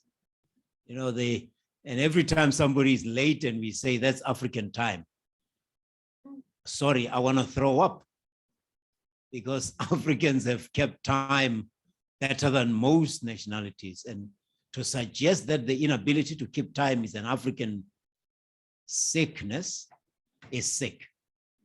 But that's because maybe we don't profile enough the local example. So the young people we are teaching don't believe there's mathematical excellence in their own backyard. They are not capable. You know, a movie called Hidden Figures, sorry, indulge me. There's a movie called Hidden Figures, which demonstrates the 3 or 4 African-American women who were behind all of NASA's space missions. When you send a spaceship into space, you need to know where it's going to land with precision, almost like GPS. And the women, the people who were calculating those trajectories were African-American women. African-American women. But when you read about Apollo 13, Apollo 11, whatever, you don't hear about those women. So it's hidden figures like that that will end up creating the impression that there is nothing local. And if it's not local, then it remains an exotic concept. Then who am I coming from Guguletu to believe I can excel? Who am I coming from Mitchell's Plain to believe that I can really be an excellent mathematician? I don't see anybody that looks like me. And yet there were people hundreds of years ago who were already excellent. But I think point well made. Thank you very much. Thank you very much, Prof. A round of applause for Prof. and for Faisal Mohammed from Stats SA. Please pass our regards to the Statistician General. Let's move on to, we talked about, I think Peter mentioned it, about the value of math clubs, and we say math club, but there could be other activities that are along the same, akin to that. And we are going to move to that phase. And I know we didn't do very well for time, but I'm sure we did very well for substance. And I've never imagined Kagiso Trust to be about anything other than substance. I've never imagined UWC, the alma mater of at least two serving premiers, Stan Matavata of Limpopo and Zamani Sol of the Northern Cape, and the Minister of Economic Development, Ibrahim Patel, studied here, right? And okay, JJ Tabane studied here as well, I think. Many people, superstars in their own right. I don't imagine that you'd be about anything other than substance.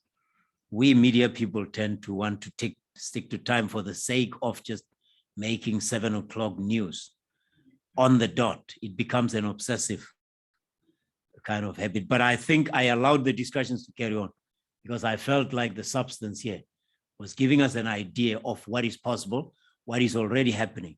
And if we have anecdotal evidence of what we are already capable of, then scaling up should not even be a far-fetched idea, Chair. It should be just a matter of saying, how do we scale it? If COVID got the whole world to throw billions of dollars into finding a vaccine for something with respect that only killed a couple of hundreds of thousands of people, and I'm not diminishing the tragedy that is COVID, please, we all lost someone we know.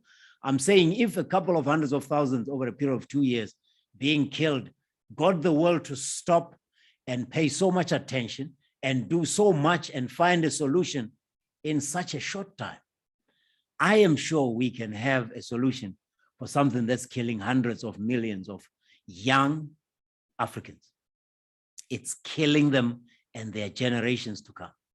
So I'm sure we can find a solution, especially if that solution is not the elusive vaccine or the elusive cure for COVID. It's something that is already being done in Mitchell's Plain, in Guguletu, in Sepanapudi, in areas that are not even known. So if we have that, then let's scale up. Let's aggregate. Let's just dream bigger and stop tickling the monster. Do something that will really knock it over. Because if we don't knock it over, it will knock us over soon enough. Thank you very much. We're going to move and invite the Chair of Mathematics, Media and Marketing Committee from the University of the Western Cape Math Club in the 3rd anniversary of the presentations. He'll be bringing other people with him, but let's hear from Dr. Dion Solomons.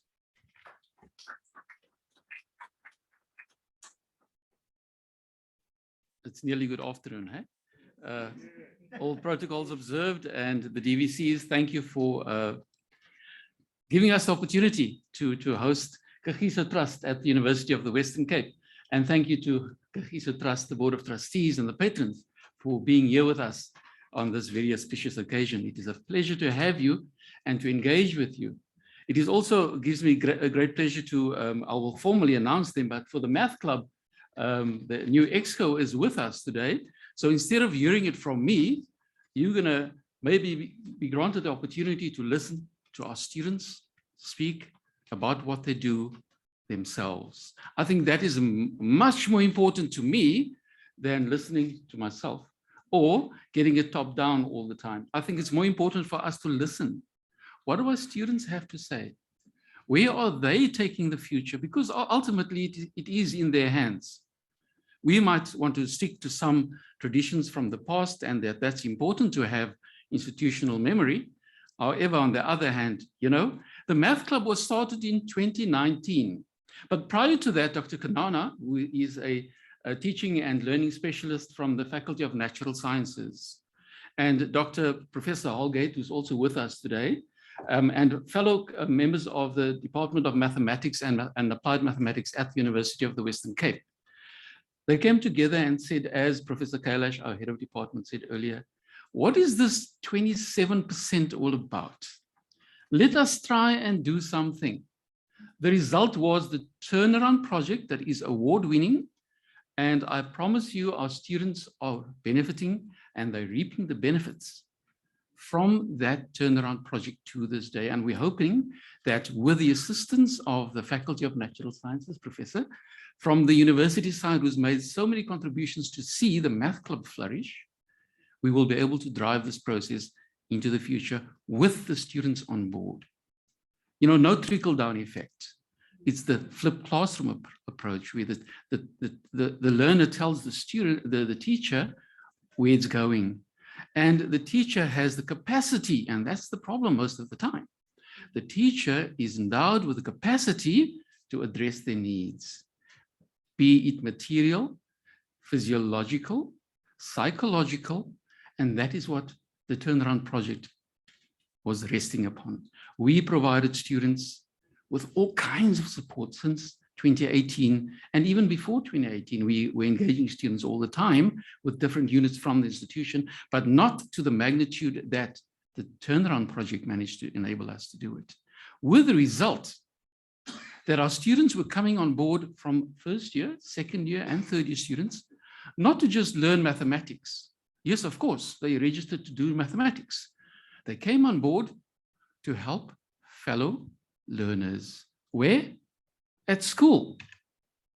Currently, we had 132 students being served, learners being served by fellow university students. And these learners are based in schools, not just in Belleville, not just in the Western Cape, also in the Eastern Cape. I heard one student commenting that he was assisting somebody from Limpopo, who's a learner from Limpopo in matric. Now that to me is just heartwarming, and to see our students being able to do that, it is wonderful. And I want to thank Math Club for giving me the enthusiasm to continue my journey. There were many occasions when I thought, no, I'm going to throw in the towel. I can't do this anymore. But when I see my students' faces and I say, nah, there's meaning behind this. And thank you to especially the Department of Mathematics and Applied Mathematics for having faith in that Math Club. You know, the various speakers that we had so far mentioned quite a few things. As I said, the first inauguration of the Math Club was in 2019 on, in fact, Pi Day, the 14th of March, because we realized this is International Day of Mathematics. We need to park it there so that we'll never forget.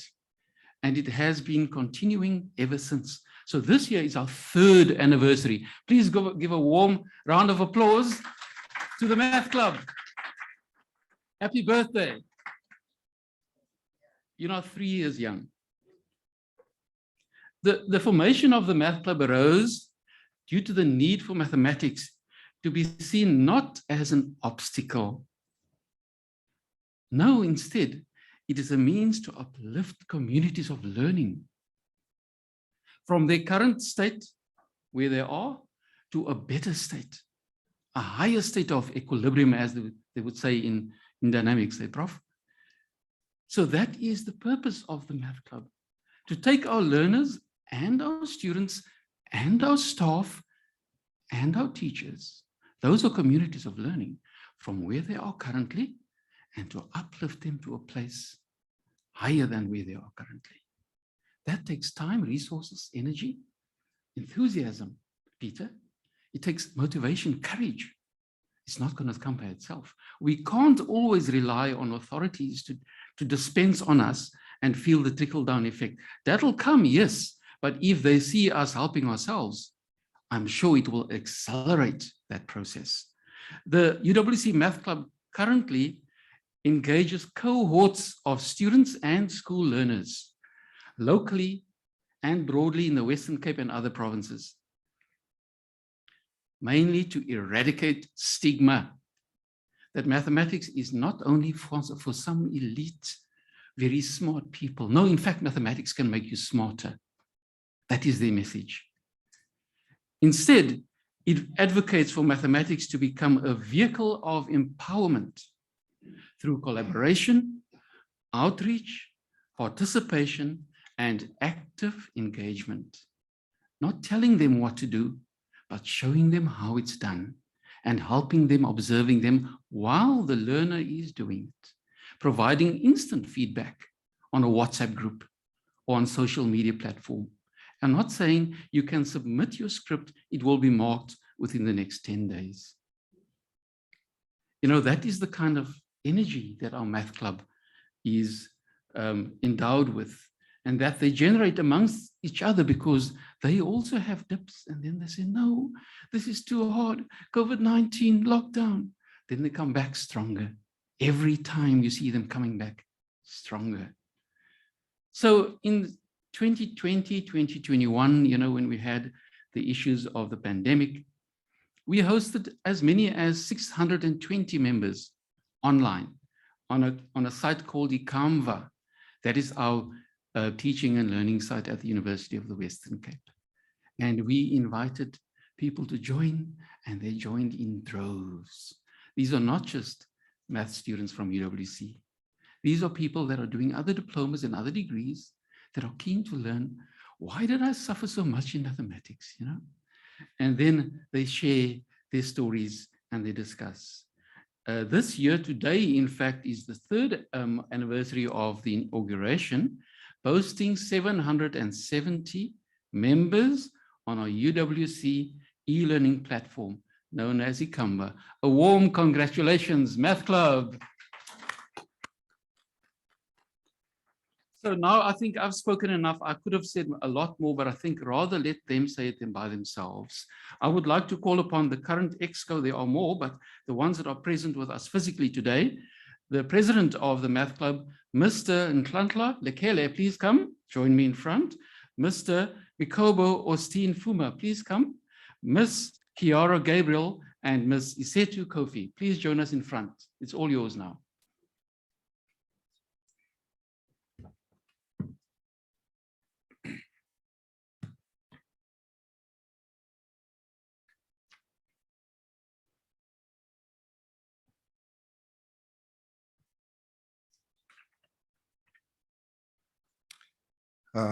Allow me to take this time to greet the following people in order.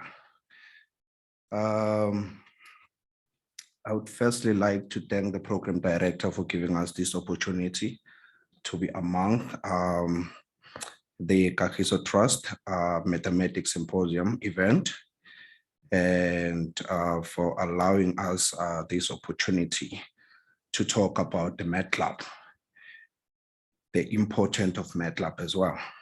And again, I would like to thank Dr. Solomons, one of my teachers or lecturers that's teaching me Maths 311 at the University of the Western Cape. Thank you so much, Dr. Dion. I would firstly like to thank the Professor Joes, the Deputy Vice Chancellor of Research and Innovation from the University of the Western Cape. And I'll take this time and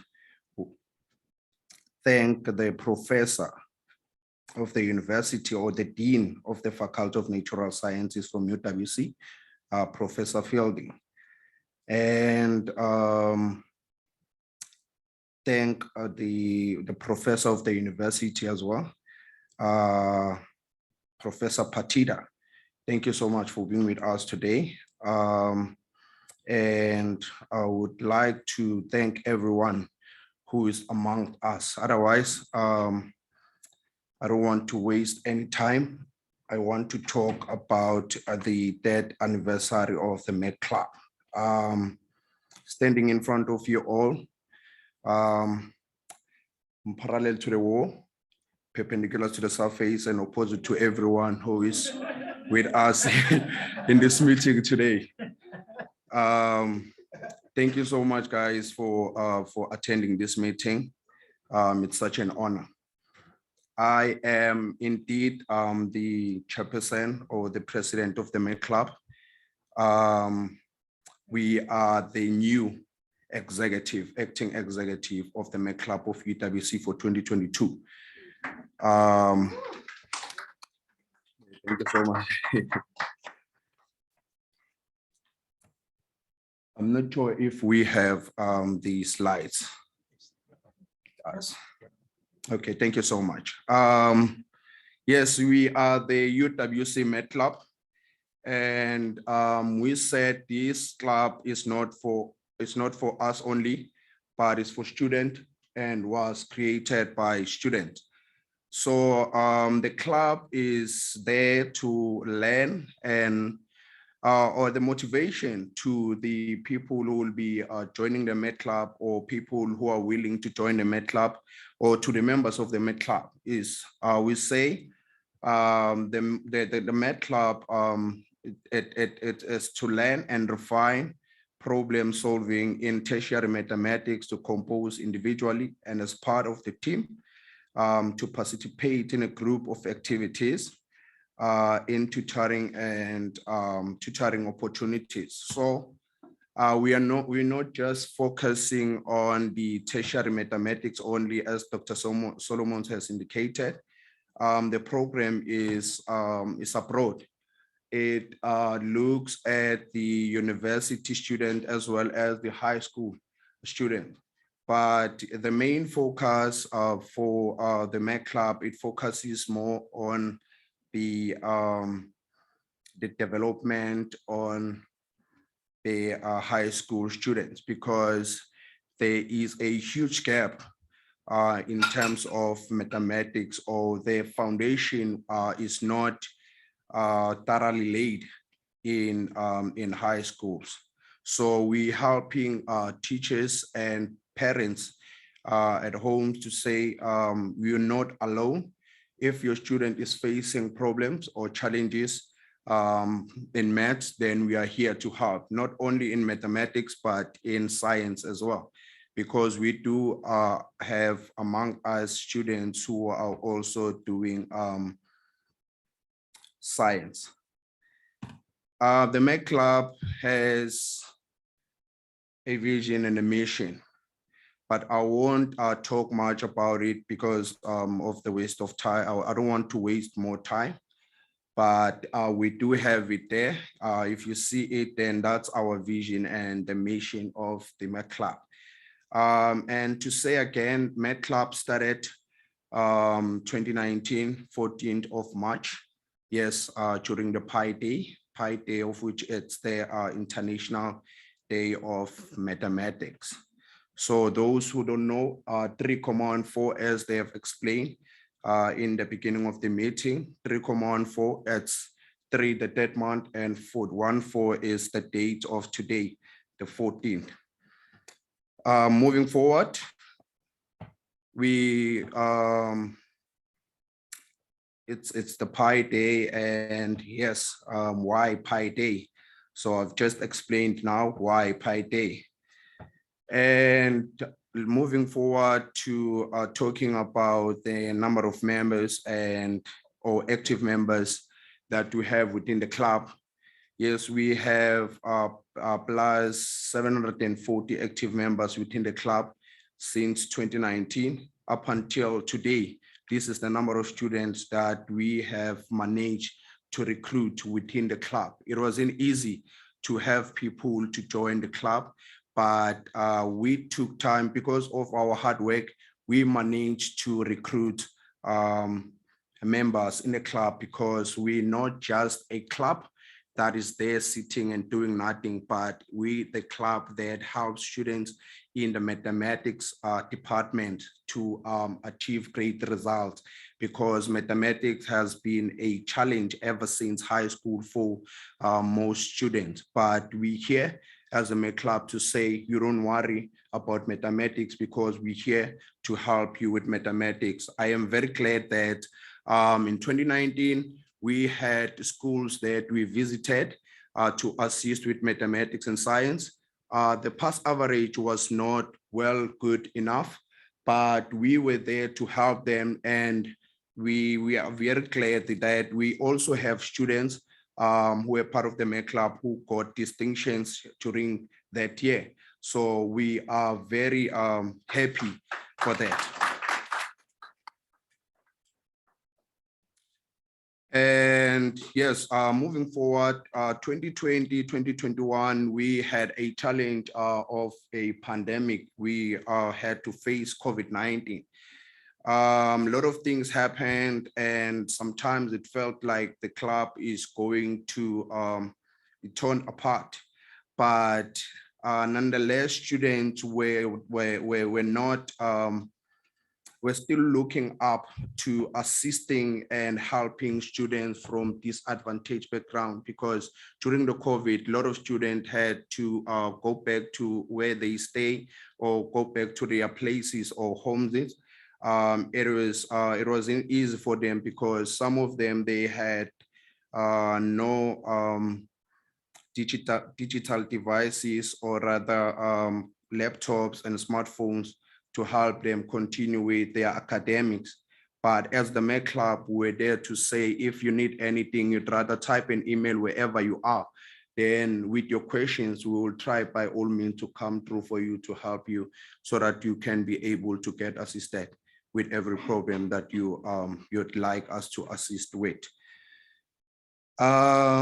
Yes, as I have said, within the club, we have people who are doing mathematics and statistics, computer science, physics, chemical science, and etc.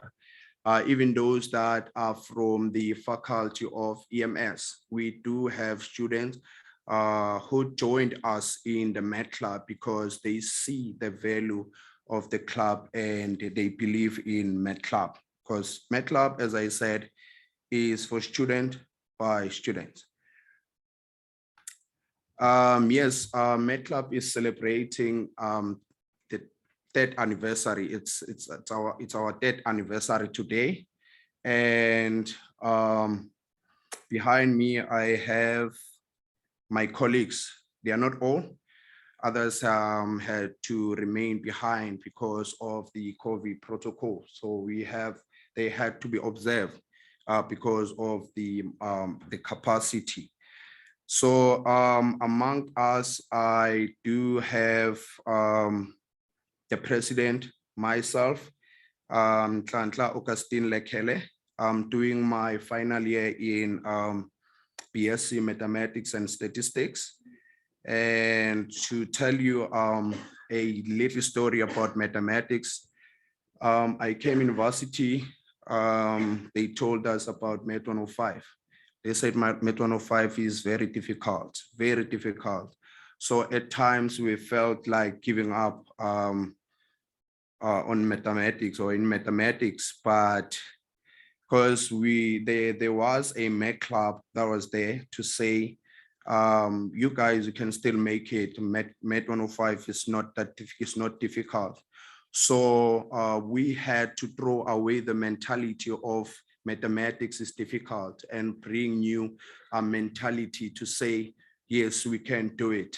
And I'm very glad to say I was among the students who passed very well in Met 105, even if they told us that Met 105 is very difficult. One of my friends that I usually go with when I'm on campus, that I'm always with, he was one of the top achieving students, the #1 student for Met 105, even though we had they told us so much about Met 105 and the average. I'm very glad to say the average for Met 105 went up from what it was before. Before I step back, I would like to introduce the active or the executive members that I have today among us. Among us, I have the deputy president of the MEC Club. We have the general secretary of the MEC Club, and we also have the treasurer of the MEC Club. who are here to represent the club today. So we have Mikobo Fuma, who is the, okay, sorry, let me call it by order. We have the deputy chairperson of the MEC Club, Kofi Esetu. She's among us today. And we also have the General Secretary, Mikobo Fuma. And again, the last person, we have the treasurer of the club, person who will be taking care of the monies. So we know within the financial or the financial industry, it's not easy to handle money, but she's here today and she has said, yes, I will be able to take part in the financial department. And to tell you something, she is a very first year student and she was very brave enough to say, I will be able to take ownership within the executive of the MEC Club. It is not easy to have to lead a number of people, such a high number of people, 740 plus 740 members, and they all want to know what is happening with our money and all that. But she's here as a first year. She said, yes, I will be able to handle the financial department part. And the people that I've already mentioned, I forgot to say, they are doing their final year this year, and soon they will be deciding what they want to do with their lives. But having said that, I am very glad that they took part of ownership to say, we will be helping students within the MET Club or within the MET department. For those who are really struggling, then we're going to be able to help them and make sure that they achieve great results at the end of the day. So I would take this time and give it to Mikobo Fuma so that he can be able to tell us about the recruitment and the fundraising and the year plan that we have for 2022. Thank you so much, and over to you. Okay. Good day, everyone. As my colleagues already said, my name is Mikobo Austin Fuma. I'm currently a final year student in BSc Medicine State. I'm a general secretary of the Meds Club. I will be talking about the recruitment process that we have in the Meds Club. In the Meds Club, we have a WhatsApp group that we use for a community outreach, where we assist students starting from grade 10 to grade 12 with math problems. We usually send out a WhatsApp link through all platforms of social media, where students join the group. Then when they have questions, they send through the group. Then one of us or members of the Maths Club come and assist them if they understand and explain it. Then we have on-campus activities that we host on campus, like maths games, cake sales, where we invite all students from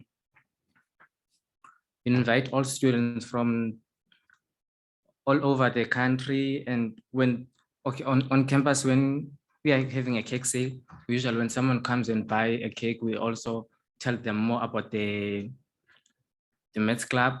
And when we are having board games, when someone wants to join, we also tell them about the Maths Club, how to join, and what do you need to be an active member. Then we have activities that we planned for the year 2022. Last year, we conducted a survey to understand what student wants, what members of the Maths Club think we can produce this year.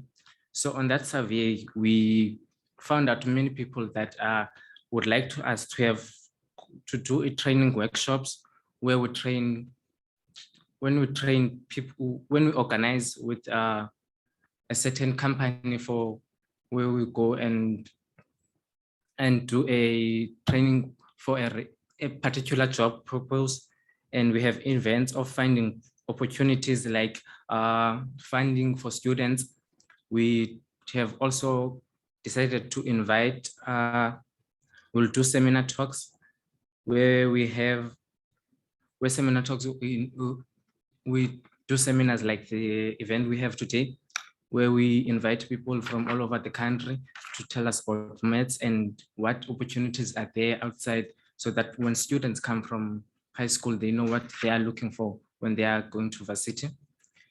And we already mentioned the community outreach.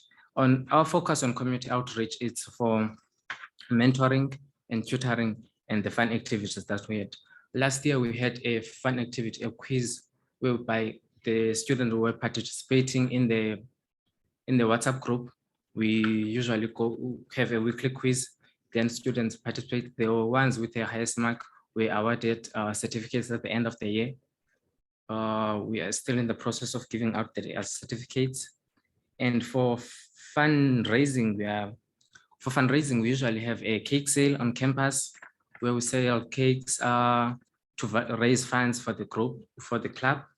We go do a group outing for maybe you have a hike for that period of time. Then we have the maths games, and etc. We still have another activities that we'll pick up during the year.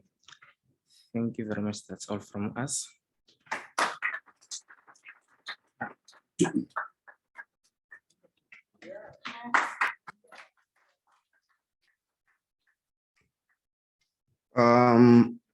I just want to clarify the community outreach program part. Community outreach program is made for students all over the country, not just students, as Dr. Solomon has mentioned, not just for students in the Western Cape, in the Eastern Cape, but all over the country. So what we usually do, we send out we send out WhatsApp link for our platform, every platform that we use for students to join us within the community outreach program. So we say within that outreach, we have students who are from very disadvantaged background with mathematics and the understanding of mathematics. So what we usually do, we allow them to bring questions to us. Then we help the student with the attempt. Then what we do after we have wrote the solution for the student, or after we have written the solution for the students, we take our time to make a voice note of what is expected to be done in that particular question.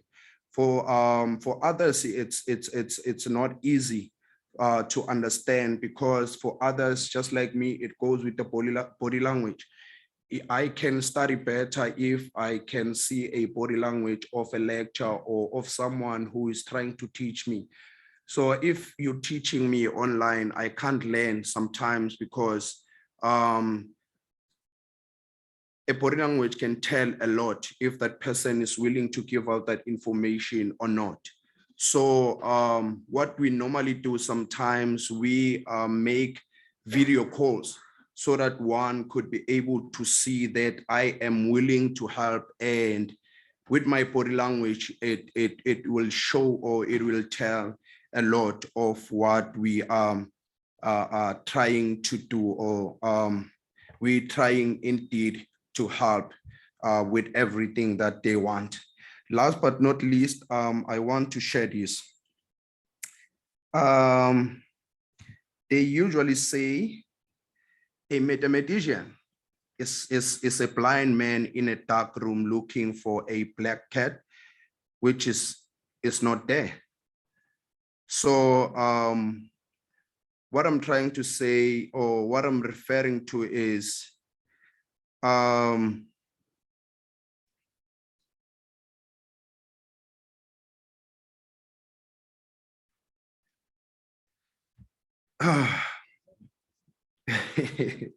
Okay, sorry.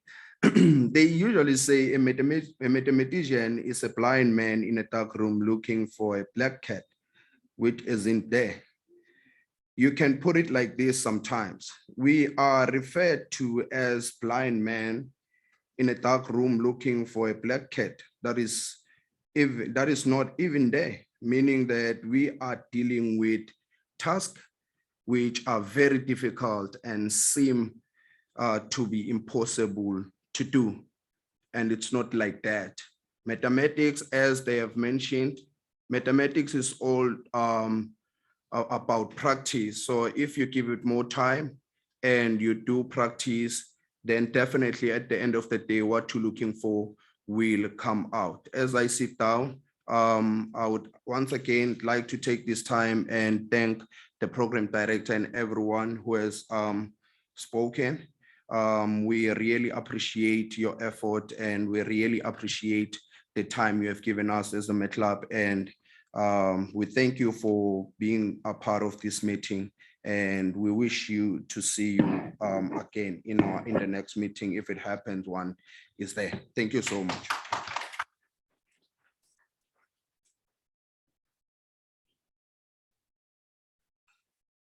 Okay, thank you, Nhlanhla, and your team. If students all over the universities were involved in something constructive, something that's solving a real problem, maybe we would stand a chance. And again, this is anecdotal. It's evidence that there are students somewhere doing something. The answers we are looking for are amongst ourselves. Thank you. Thank you very much. A round of applause again for the Math Club. Unfortunately, we are not doing well no, I wouldn't say very well. We're doing poorly for time. And we have to wrap up by 1 o'clock. So I'm going to ask, when I started, I said, speakers, give me a 5-minute discount. I haven't got a discount from a single one. No,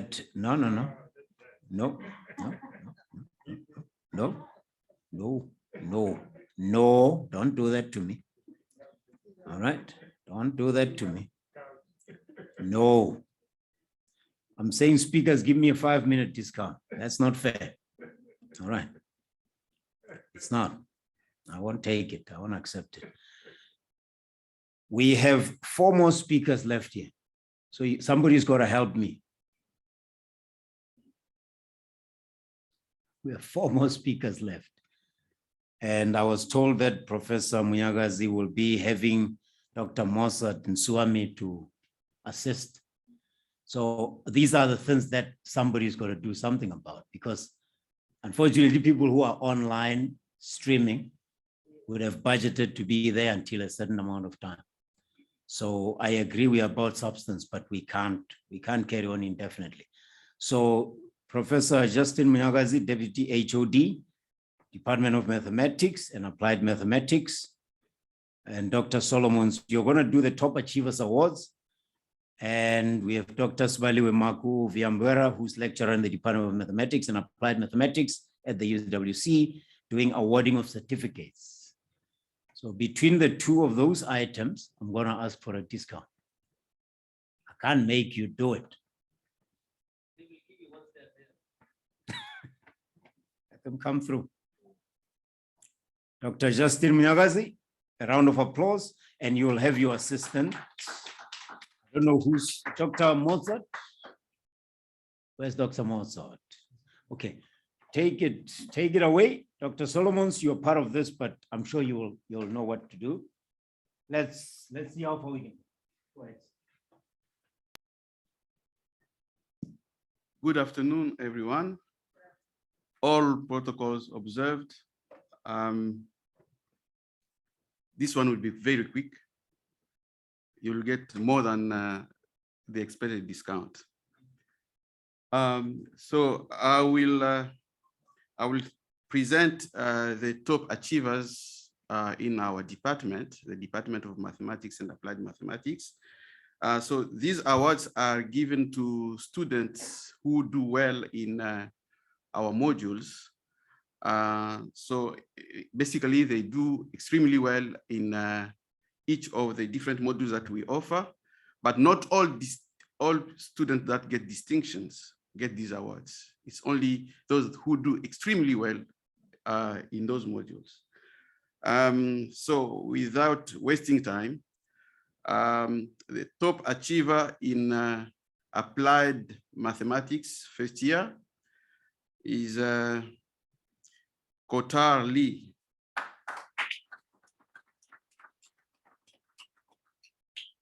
Top achiever in applied mathematics 1, 2, 3, Lynn Joy Murray.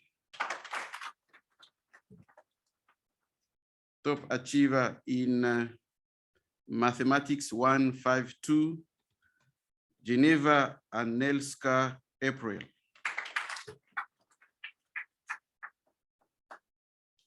Top achiever in Math 105, the first year, it was said to be a killer module, but we've seen a lot of improvements.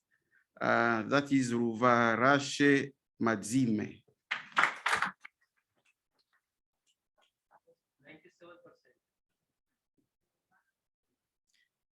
Top achiever in Math 211, that's Rabsa Ahmed Mohammed.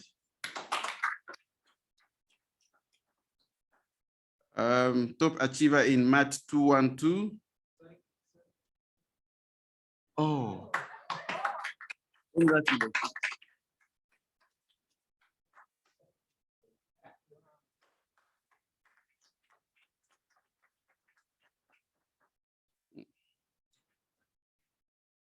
Top achiever in Math 212 presented to Sulail Colby.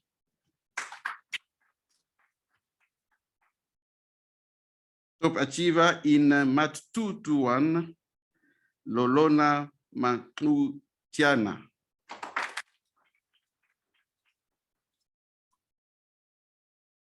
Top achiever in Math 311, Tyrese Sayers.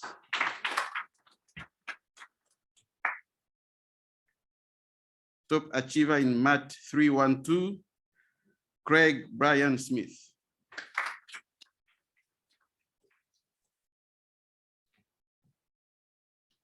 Top achiever in Math 321, Noku Ntombi.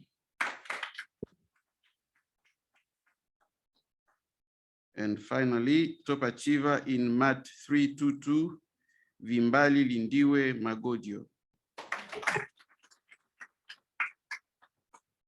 Now I leave the floor to my colleague. Thank you. Good afternoon, everyone. Yeah, thank you very much for this invitation. I'll be very, very fast as we don't have enough time. So we are also involved with the SATMO, as you know, the South African Mathematics Tertiary Olympiad. And UWC is very much involved in such activity every year since 2014. However, it turns that SATMO at UWC is now a part of Maths Club. And last year we had about 15 students who participated in the competition. And that's why we are here today to give them the certificates. Now I'm going to start. Is it already there? Handing over certificates. We have Abdirahman Muhammad.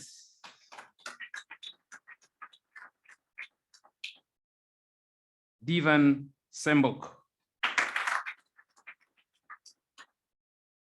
Shlagala Kamojelo.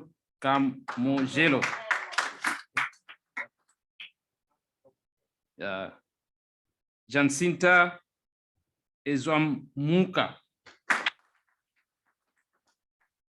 Jessica Randall. Keith Pilar. Koketso Maruma. Indile Skupela. Lulamile Manzini. Kobile Mbungele. Ndivo Nemuchili.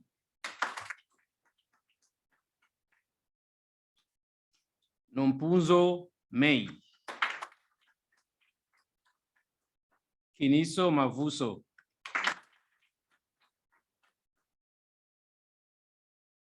Torofelo Raseleluma. Vuyelwa Kushie. Thank you very much. That was more than fast. Thank you.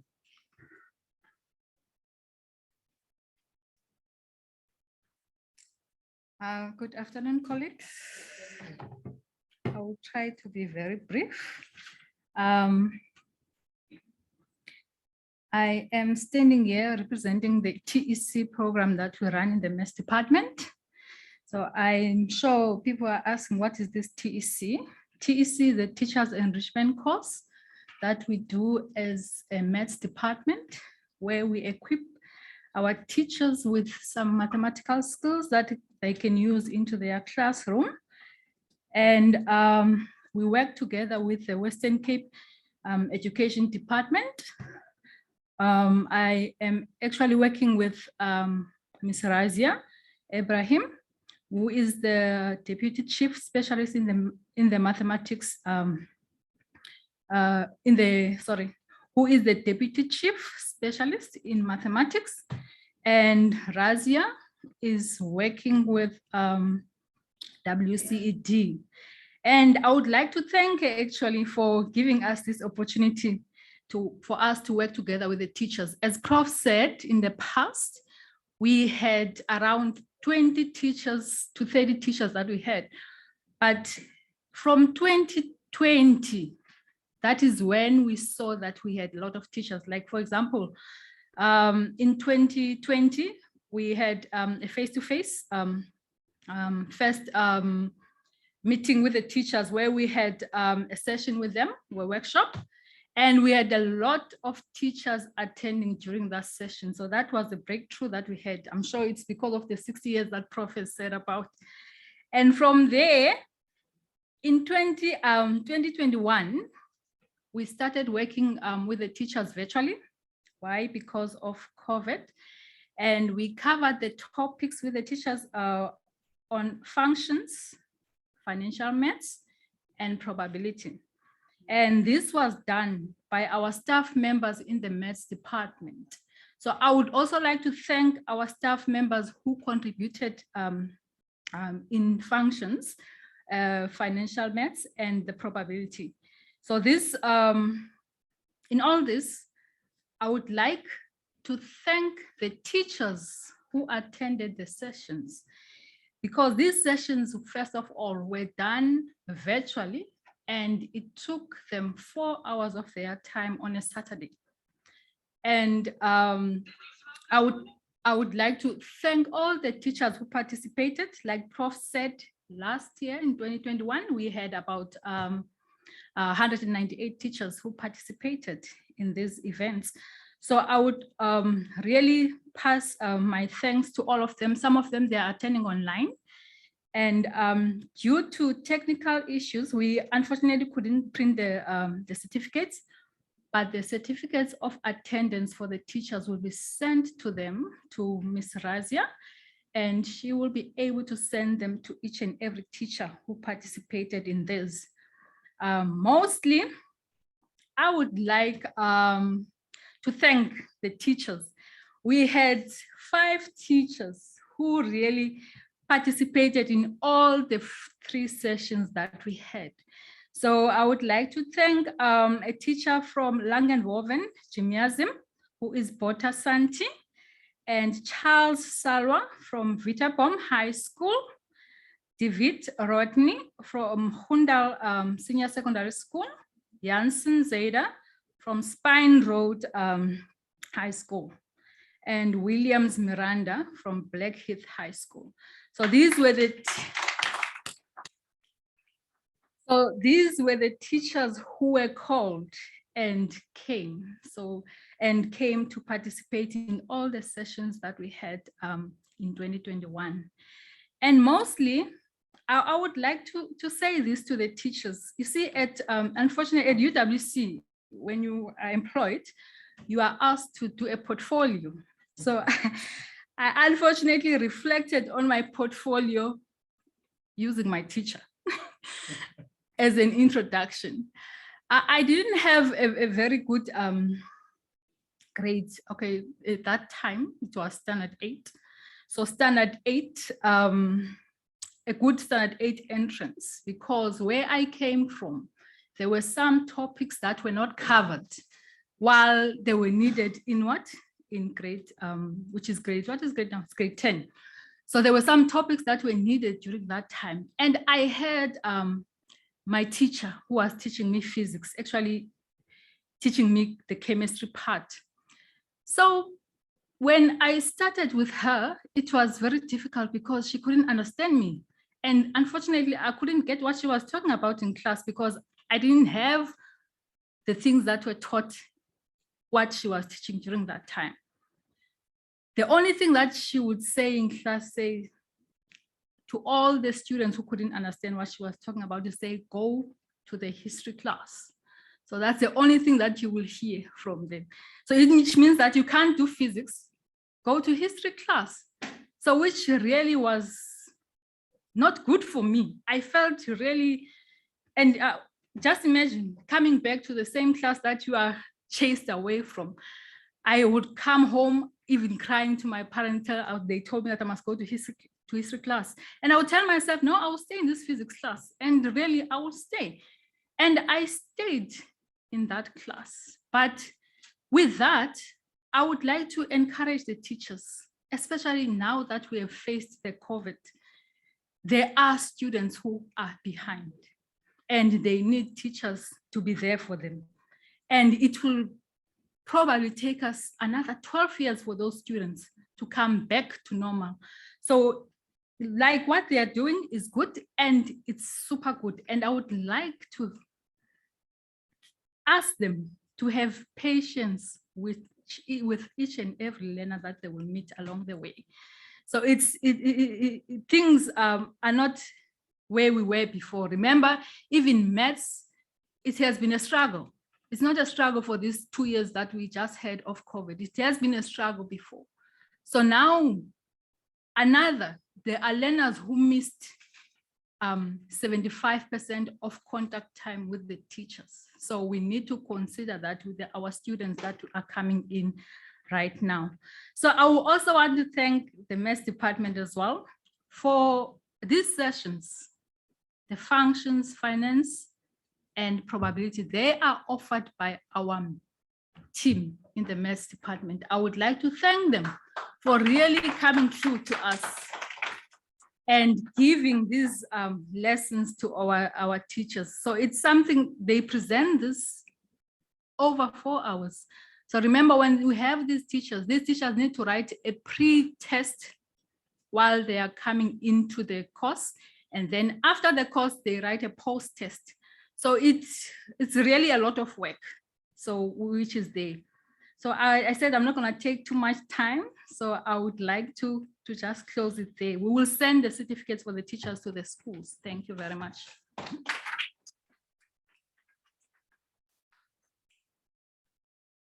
All right, nothing is better than acknowledgement from an institution of higher learning when you're doing something. So those certificates, please don't underestimate them. Some people will remember them and put them on their CVs. Thank you very much, Dr. Sibaliwe Maku Vuyambwera, Prof. Justin Mnyagazi, and Dr. Mozart Nswami. We have really benefited from this initiative from the university. That's your community engagement. That's enriching your research, but that's also making your teaching and learning a lot more aligned with the needs of the country. Can't ask for more than that. Okay, your alumni will vouch for you soon when they go out there and achieve a lot of things and they keep referring back to what they got from this institution. Okay, we are closing. We have 2 items left, and thank you for giving me the discount. We are closing with the address by the dean. We are not here on our own. We are hosted by a university. So it's only fair that we ask the dean of the Faculty of Natural Sciences at the University of the Western Cape, Professor Bertram Fielding, to say a few words. Prof, a round of applause, please, for our host. Otherwise, we... Thank you, Program Coordinator. Thank you for this opportunity. To our friends from Kagiso Trust, thank you for entrusting us to co-host this event today. When the invitation came through, and I sent it to our colleagues in mathematics, I expected to get, at universities, things move very slowly. I expected to get a response a week, 2 weeks later. And coordinator, don't worry, I'll give you huge discount on time, so don't worry. I got an answer that same day. Professor Patirar was overseas in India, and he said, don't worry, Dion Solomons will respond. And I think it was the same afternoon I got a response, and the response was, definitely, it is the 3rd anniversary of our math club. It is International Pi Day, it's a International Mathematics Day, and it's the 2nd symposium from Kagiso. So the stars aligned perfectly. So we were very honored when you invited us to host this event. To my colleagues from mathematics, thank you for all the hard work. To Melody and the team, amazing work as usual, thank you. And as I was sitting there and I listened to each one of the speakers, it became very apparent that we all share something common. I don't think any of us has come from a privileged background. We all have been through challenges, and we all have risen above those challenges. So to any student that's still at school, any student, university student, any maths teacher, you are not alone in the struggle. South Africa, very often when we do the international standardization of maths, we're towards the bottom. And we're all working together to improve math standards. But I think today we've had a glimpse of what is being done in South Africa. Brother Peter, when you mentioned the challenges faced by your students, it was as though you were speaking, I think, to each one of us. Those are not unique to Kenya. Those are the same challenges we face over here. I think just by using Peter and Anna as examples, second in South Africa, global recognition. This is what we're capable of. And just in my last 3-4 minutes, I listened to everybody, and I tried to sit down and to think, what is that stigma behind maths? Why the problem? What can we make different? As I was driving in this morning, I was listening to radio, and they were celebrating International Pi Day and International Maths Day. And they had a call in, and they invited people to say, what are your memories of maths at school? And I don't think I had one positive one. And in fact, some of them said, my teacher came in and my teacher would bang on the desk and say, you need to do this and you need to do this. And I'm sitting there and I'm thinking, you know what the problem is? Math has become a 4-letter word for us. We tell kids don't use 4-letter words. I think math is a 4-letter word. And it is grounded in the belief that it's this thing out there. And it's not just students or pupils, it's teachers as well. So what we're doing is extremely important, both as NGOs and NPOs and as a university. So we need to destigmatize that word math. Turnaround project was very briefly mentioned. And I think it's extremely important to re-emphasize pass rate of 25% to a pass rate of 75%. That's a huge turnaround. But what was different? I think the president of the math club highlighted something very important. Peer-to-peer interaction.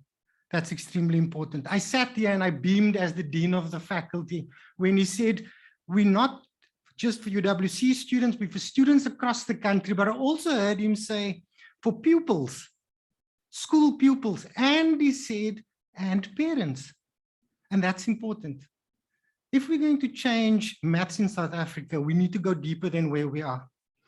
Another important aspect from the Maths Turnaround Project, we heard that it happened on Saturdays. I think something that we're forgetting is not just the peer-to-peer on those Saturdays, but if you speak to our learning and teaching specialist, and you hear the story of her going early on a Saturday morning to prepare sandwiches for those students. There are needs that our students have that we forget. And those are the basic needs, basic human rights that people do not have access to. And once we make those available to them, these other things can fall into place. So please keep that in mind. And then, Brother Peter, you were an inspiration. Thank you for what you're doing. I think what you said and what others have said, I think can be summarized in two things. It's job versus work. You are a teacher, that's your job, you get paid for that. But I heard you saying your work is empowering school kids. And that's what's important to us. And that's what I see in my colleagues from mathematics. That's what I see in the math club. So let your passions come out through your job, because the job can stop tomorrow. But those investments and those seeds that you plant, those are the things that will really matter. Those are the harvests that we need to celebrate. So once again, from my side and on behalf of the University of the Western Cape, we would have loved to host you on campus, but obviously due to COVID regulations, we could not. So please, as soon as we go back to the new normal, we would love to host you on our campus and show you our beautiful campus. We will take you for another hike, not in the Cederberg, but also Table Mountain and on the other side. So that we can brag not only about the Western Cape, but also about our campus and the amazing work we're doing at UWC. So once again, I look forward to building on this relationship further and really work together to, and maybe not only in maths, sorry, maths, it's not just about you this today, but maybe not just in maths, but also partner with Kagiso Trust so that we can make an impact in the wider sense of the community. So from the University of the Western Cape, thank you very much.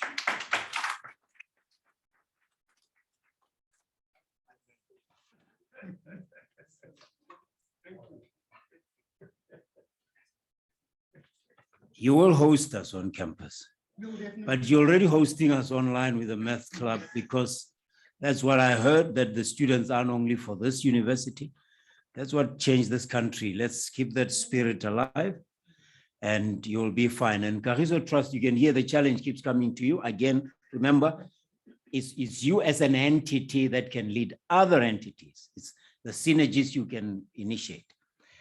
The second part of closing is the closing remarks by the chairperson of the Kagiso Trust, Manko Ninsaba. Please, let's give a round of applause.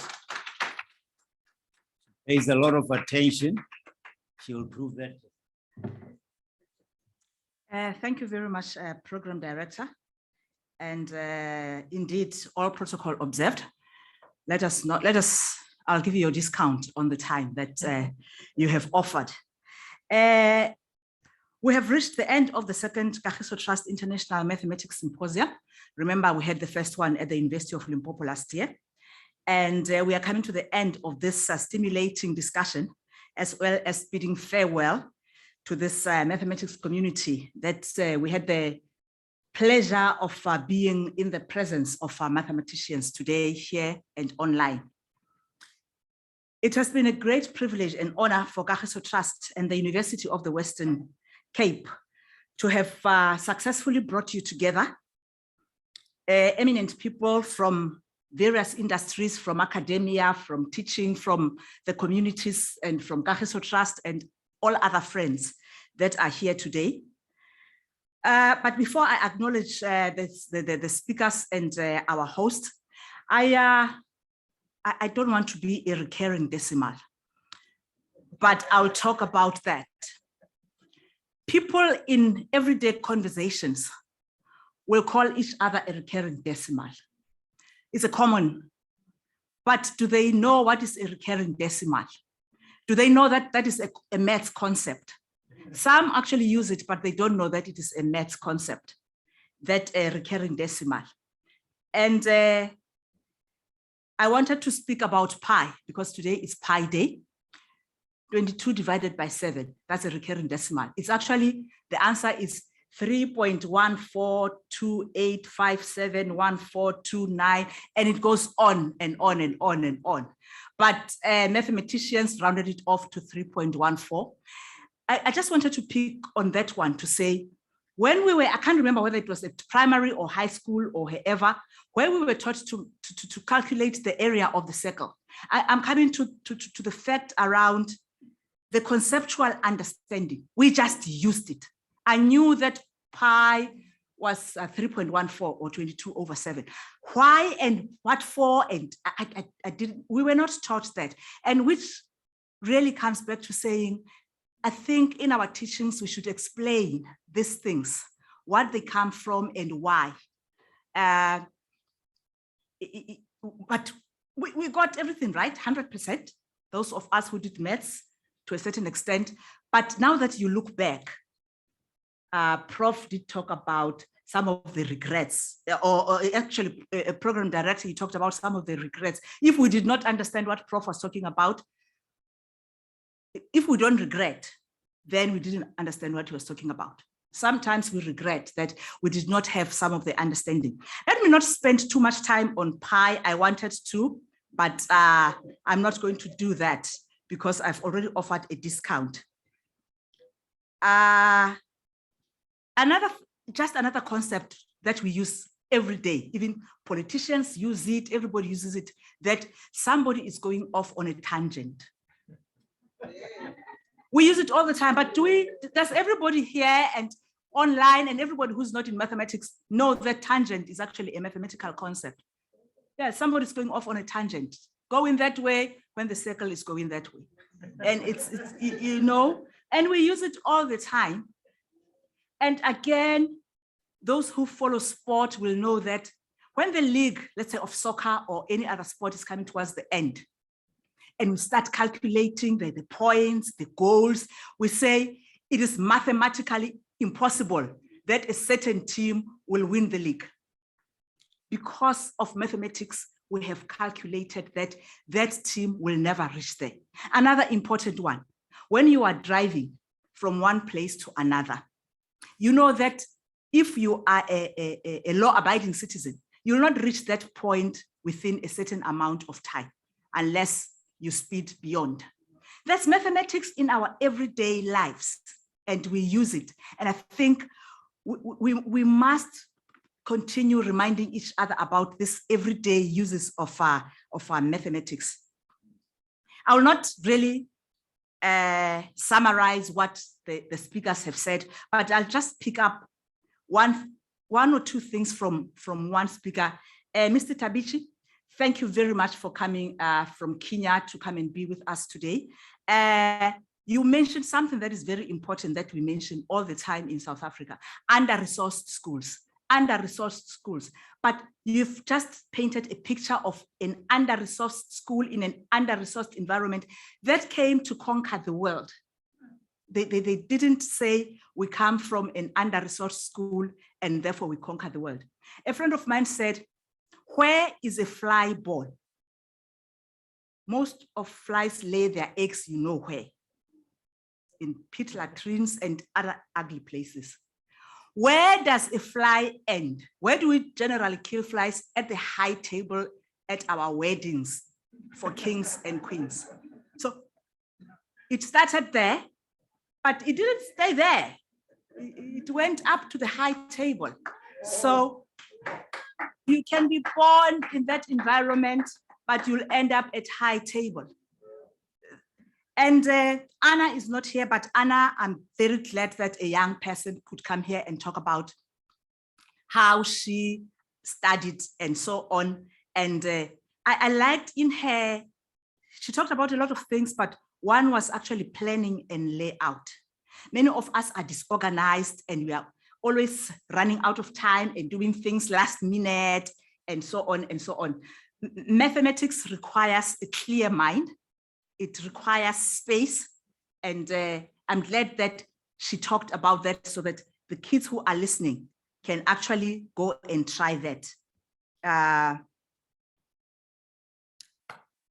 Prof. Patida, you talked about a lot, but this issue of splitting, the challenge of splitting is sometimes it's not just in splitting into 2, splitting into 3, splitting into 4. It's something that we take for granted and perhaps we don't manage properly. And it's something that we should assist our learners, not only at grade 11 or grade 10, very early in life, whereby where we see their talents, we begin to manage them accordingly so that they don't go and get confused when they get to times when they have to make choices. And Mr. Mohammed from the Stats SA Summit showed the importance of maths. Without stats, no country will run, no country can plan. And those numbers are so huge, but because of maths, we are able to bring them down to reasoning. So that is the importance. And you kept on saying, Program Director, scaling. We have to really go back. We've already taken in our 5-year strategy as Kagiso Trust, scaling, as if you knew, unless you've been stealing our documents. We have taken a decision that we have to scale, and it came very clearly today that we have to scale. As Kagiso Trust, in addition to this Math Symposium, we contribute to other projects promoting improvements in mathematics and learning. For example, over a few years now, we have supported the Free State Province Mathematics Olympiad in partnership with ESCOM. And we also have a handful of promote mathematics teaching and learning initiatives in the Limpopo province. Finally, dear distinguished guests here in the venue and online, I would like to thank Professor Franz for welcoming us. Thank all the speakers and our facilitator. Your presence has indeed been valuable, without any doubt, making this a symposium a success. We also appreciate the support we have received from the members of the media in covering our activities, and important, the views that have been expressed and lessons that are disseminated to the wider audience. The Maths Club, very important. Learner to student to student, run by students, for students, and all. It's a major ingredient in getting maths into the younger generation. We are also grateful to those who have been involved in the organization of the event. While they are too numerous to name individually, prominent among them is the UWC and KT officials. This has been a formidable, diverse team of mathematics lecturers, program management specialists, facilities managers, IT specialists, and communication and marketing specialists. And finally, of course, we cannot fail to thank our hosts, led by the Deputy Vice Chancellor for Research and Innovation, Professor Jose Franz, who with no reservation and in recognition of the continuation of our partnership and the research partnership MOU, which was signed in 2019, accepted our request to co-host this mathematics symposium. Since Kagiso Trust International Symposium is an annual event, perhaps going forward, it could be a biannual event. We have not made that decision yet, but we will see you either in 2023, online and wherever we will be going, or in 2024. We shall reconvene to take stock of the progress we have made. And to those remaining in the Western Cape, stay well. Those traveling outside of South Africa and outside of the Western Cape, please do have a safe journey back home, and please be safe from COVID and from everybody else. Those that I have not called by name, please know that you are being appreciated, and we know who you are, and we really appreciate. Program Director, I hope I gave you a bit of discount, didn't I? Thank you very much.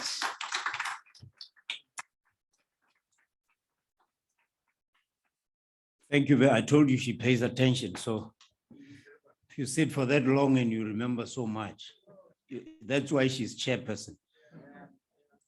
7 lines to wrap up. What happens to a dream deferred?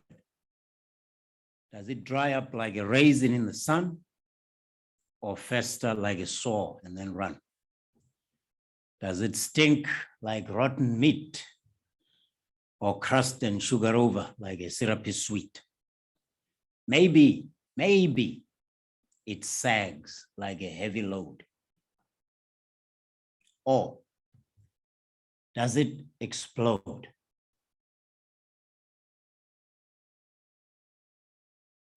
Lulegwa spoke about how her dream to be a mathematician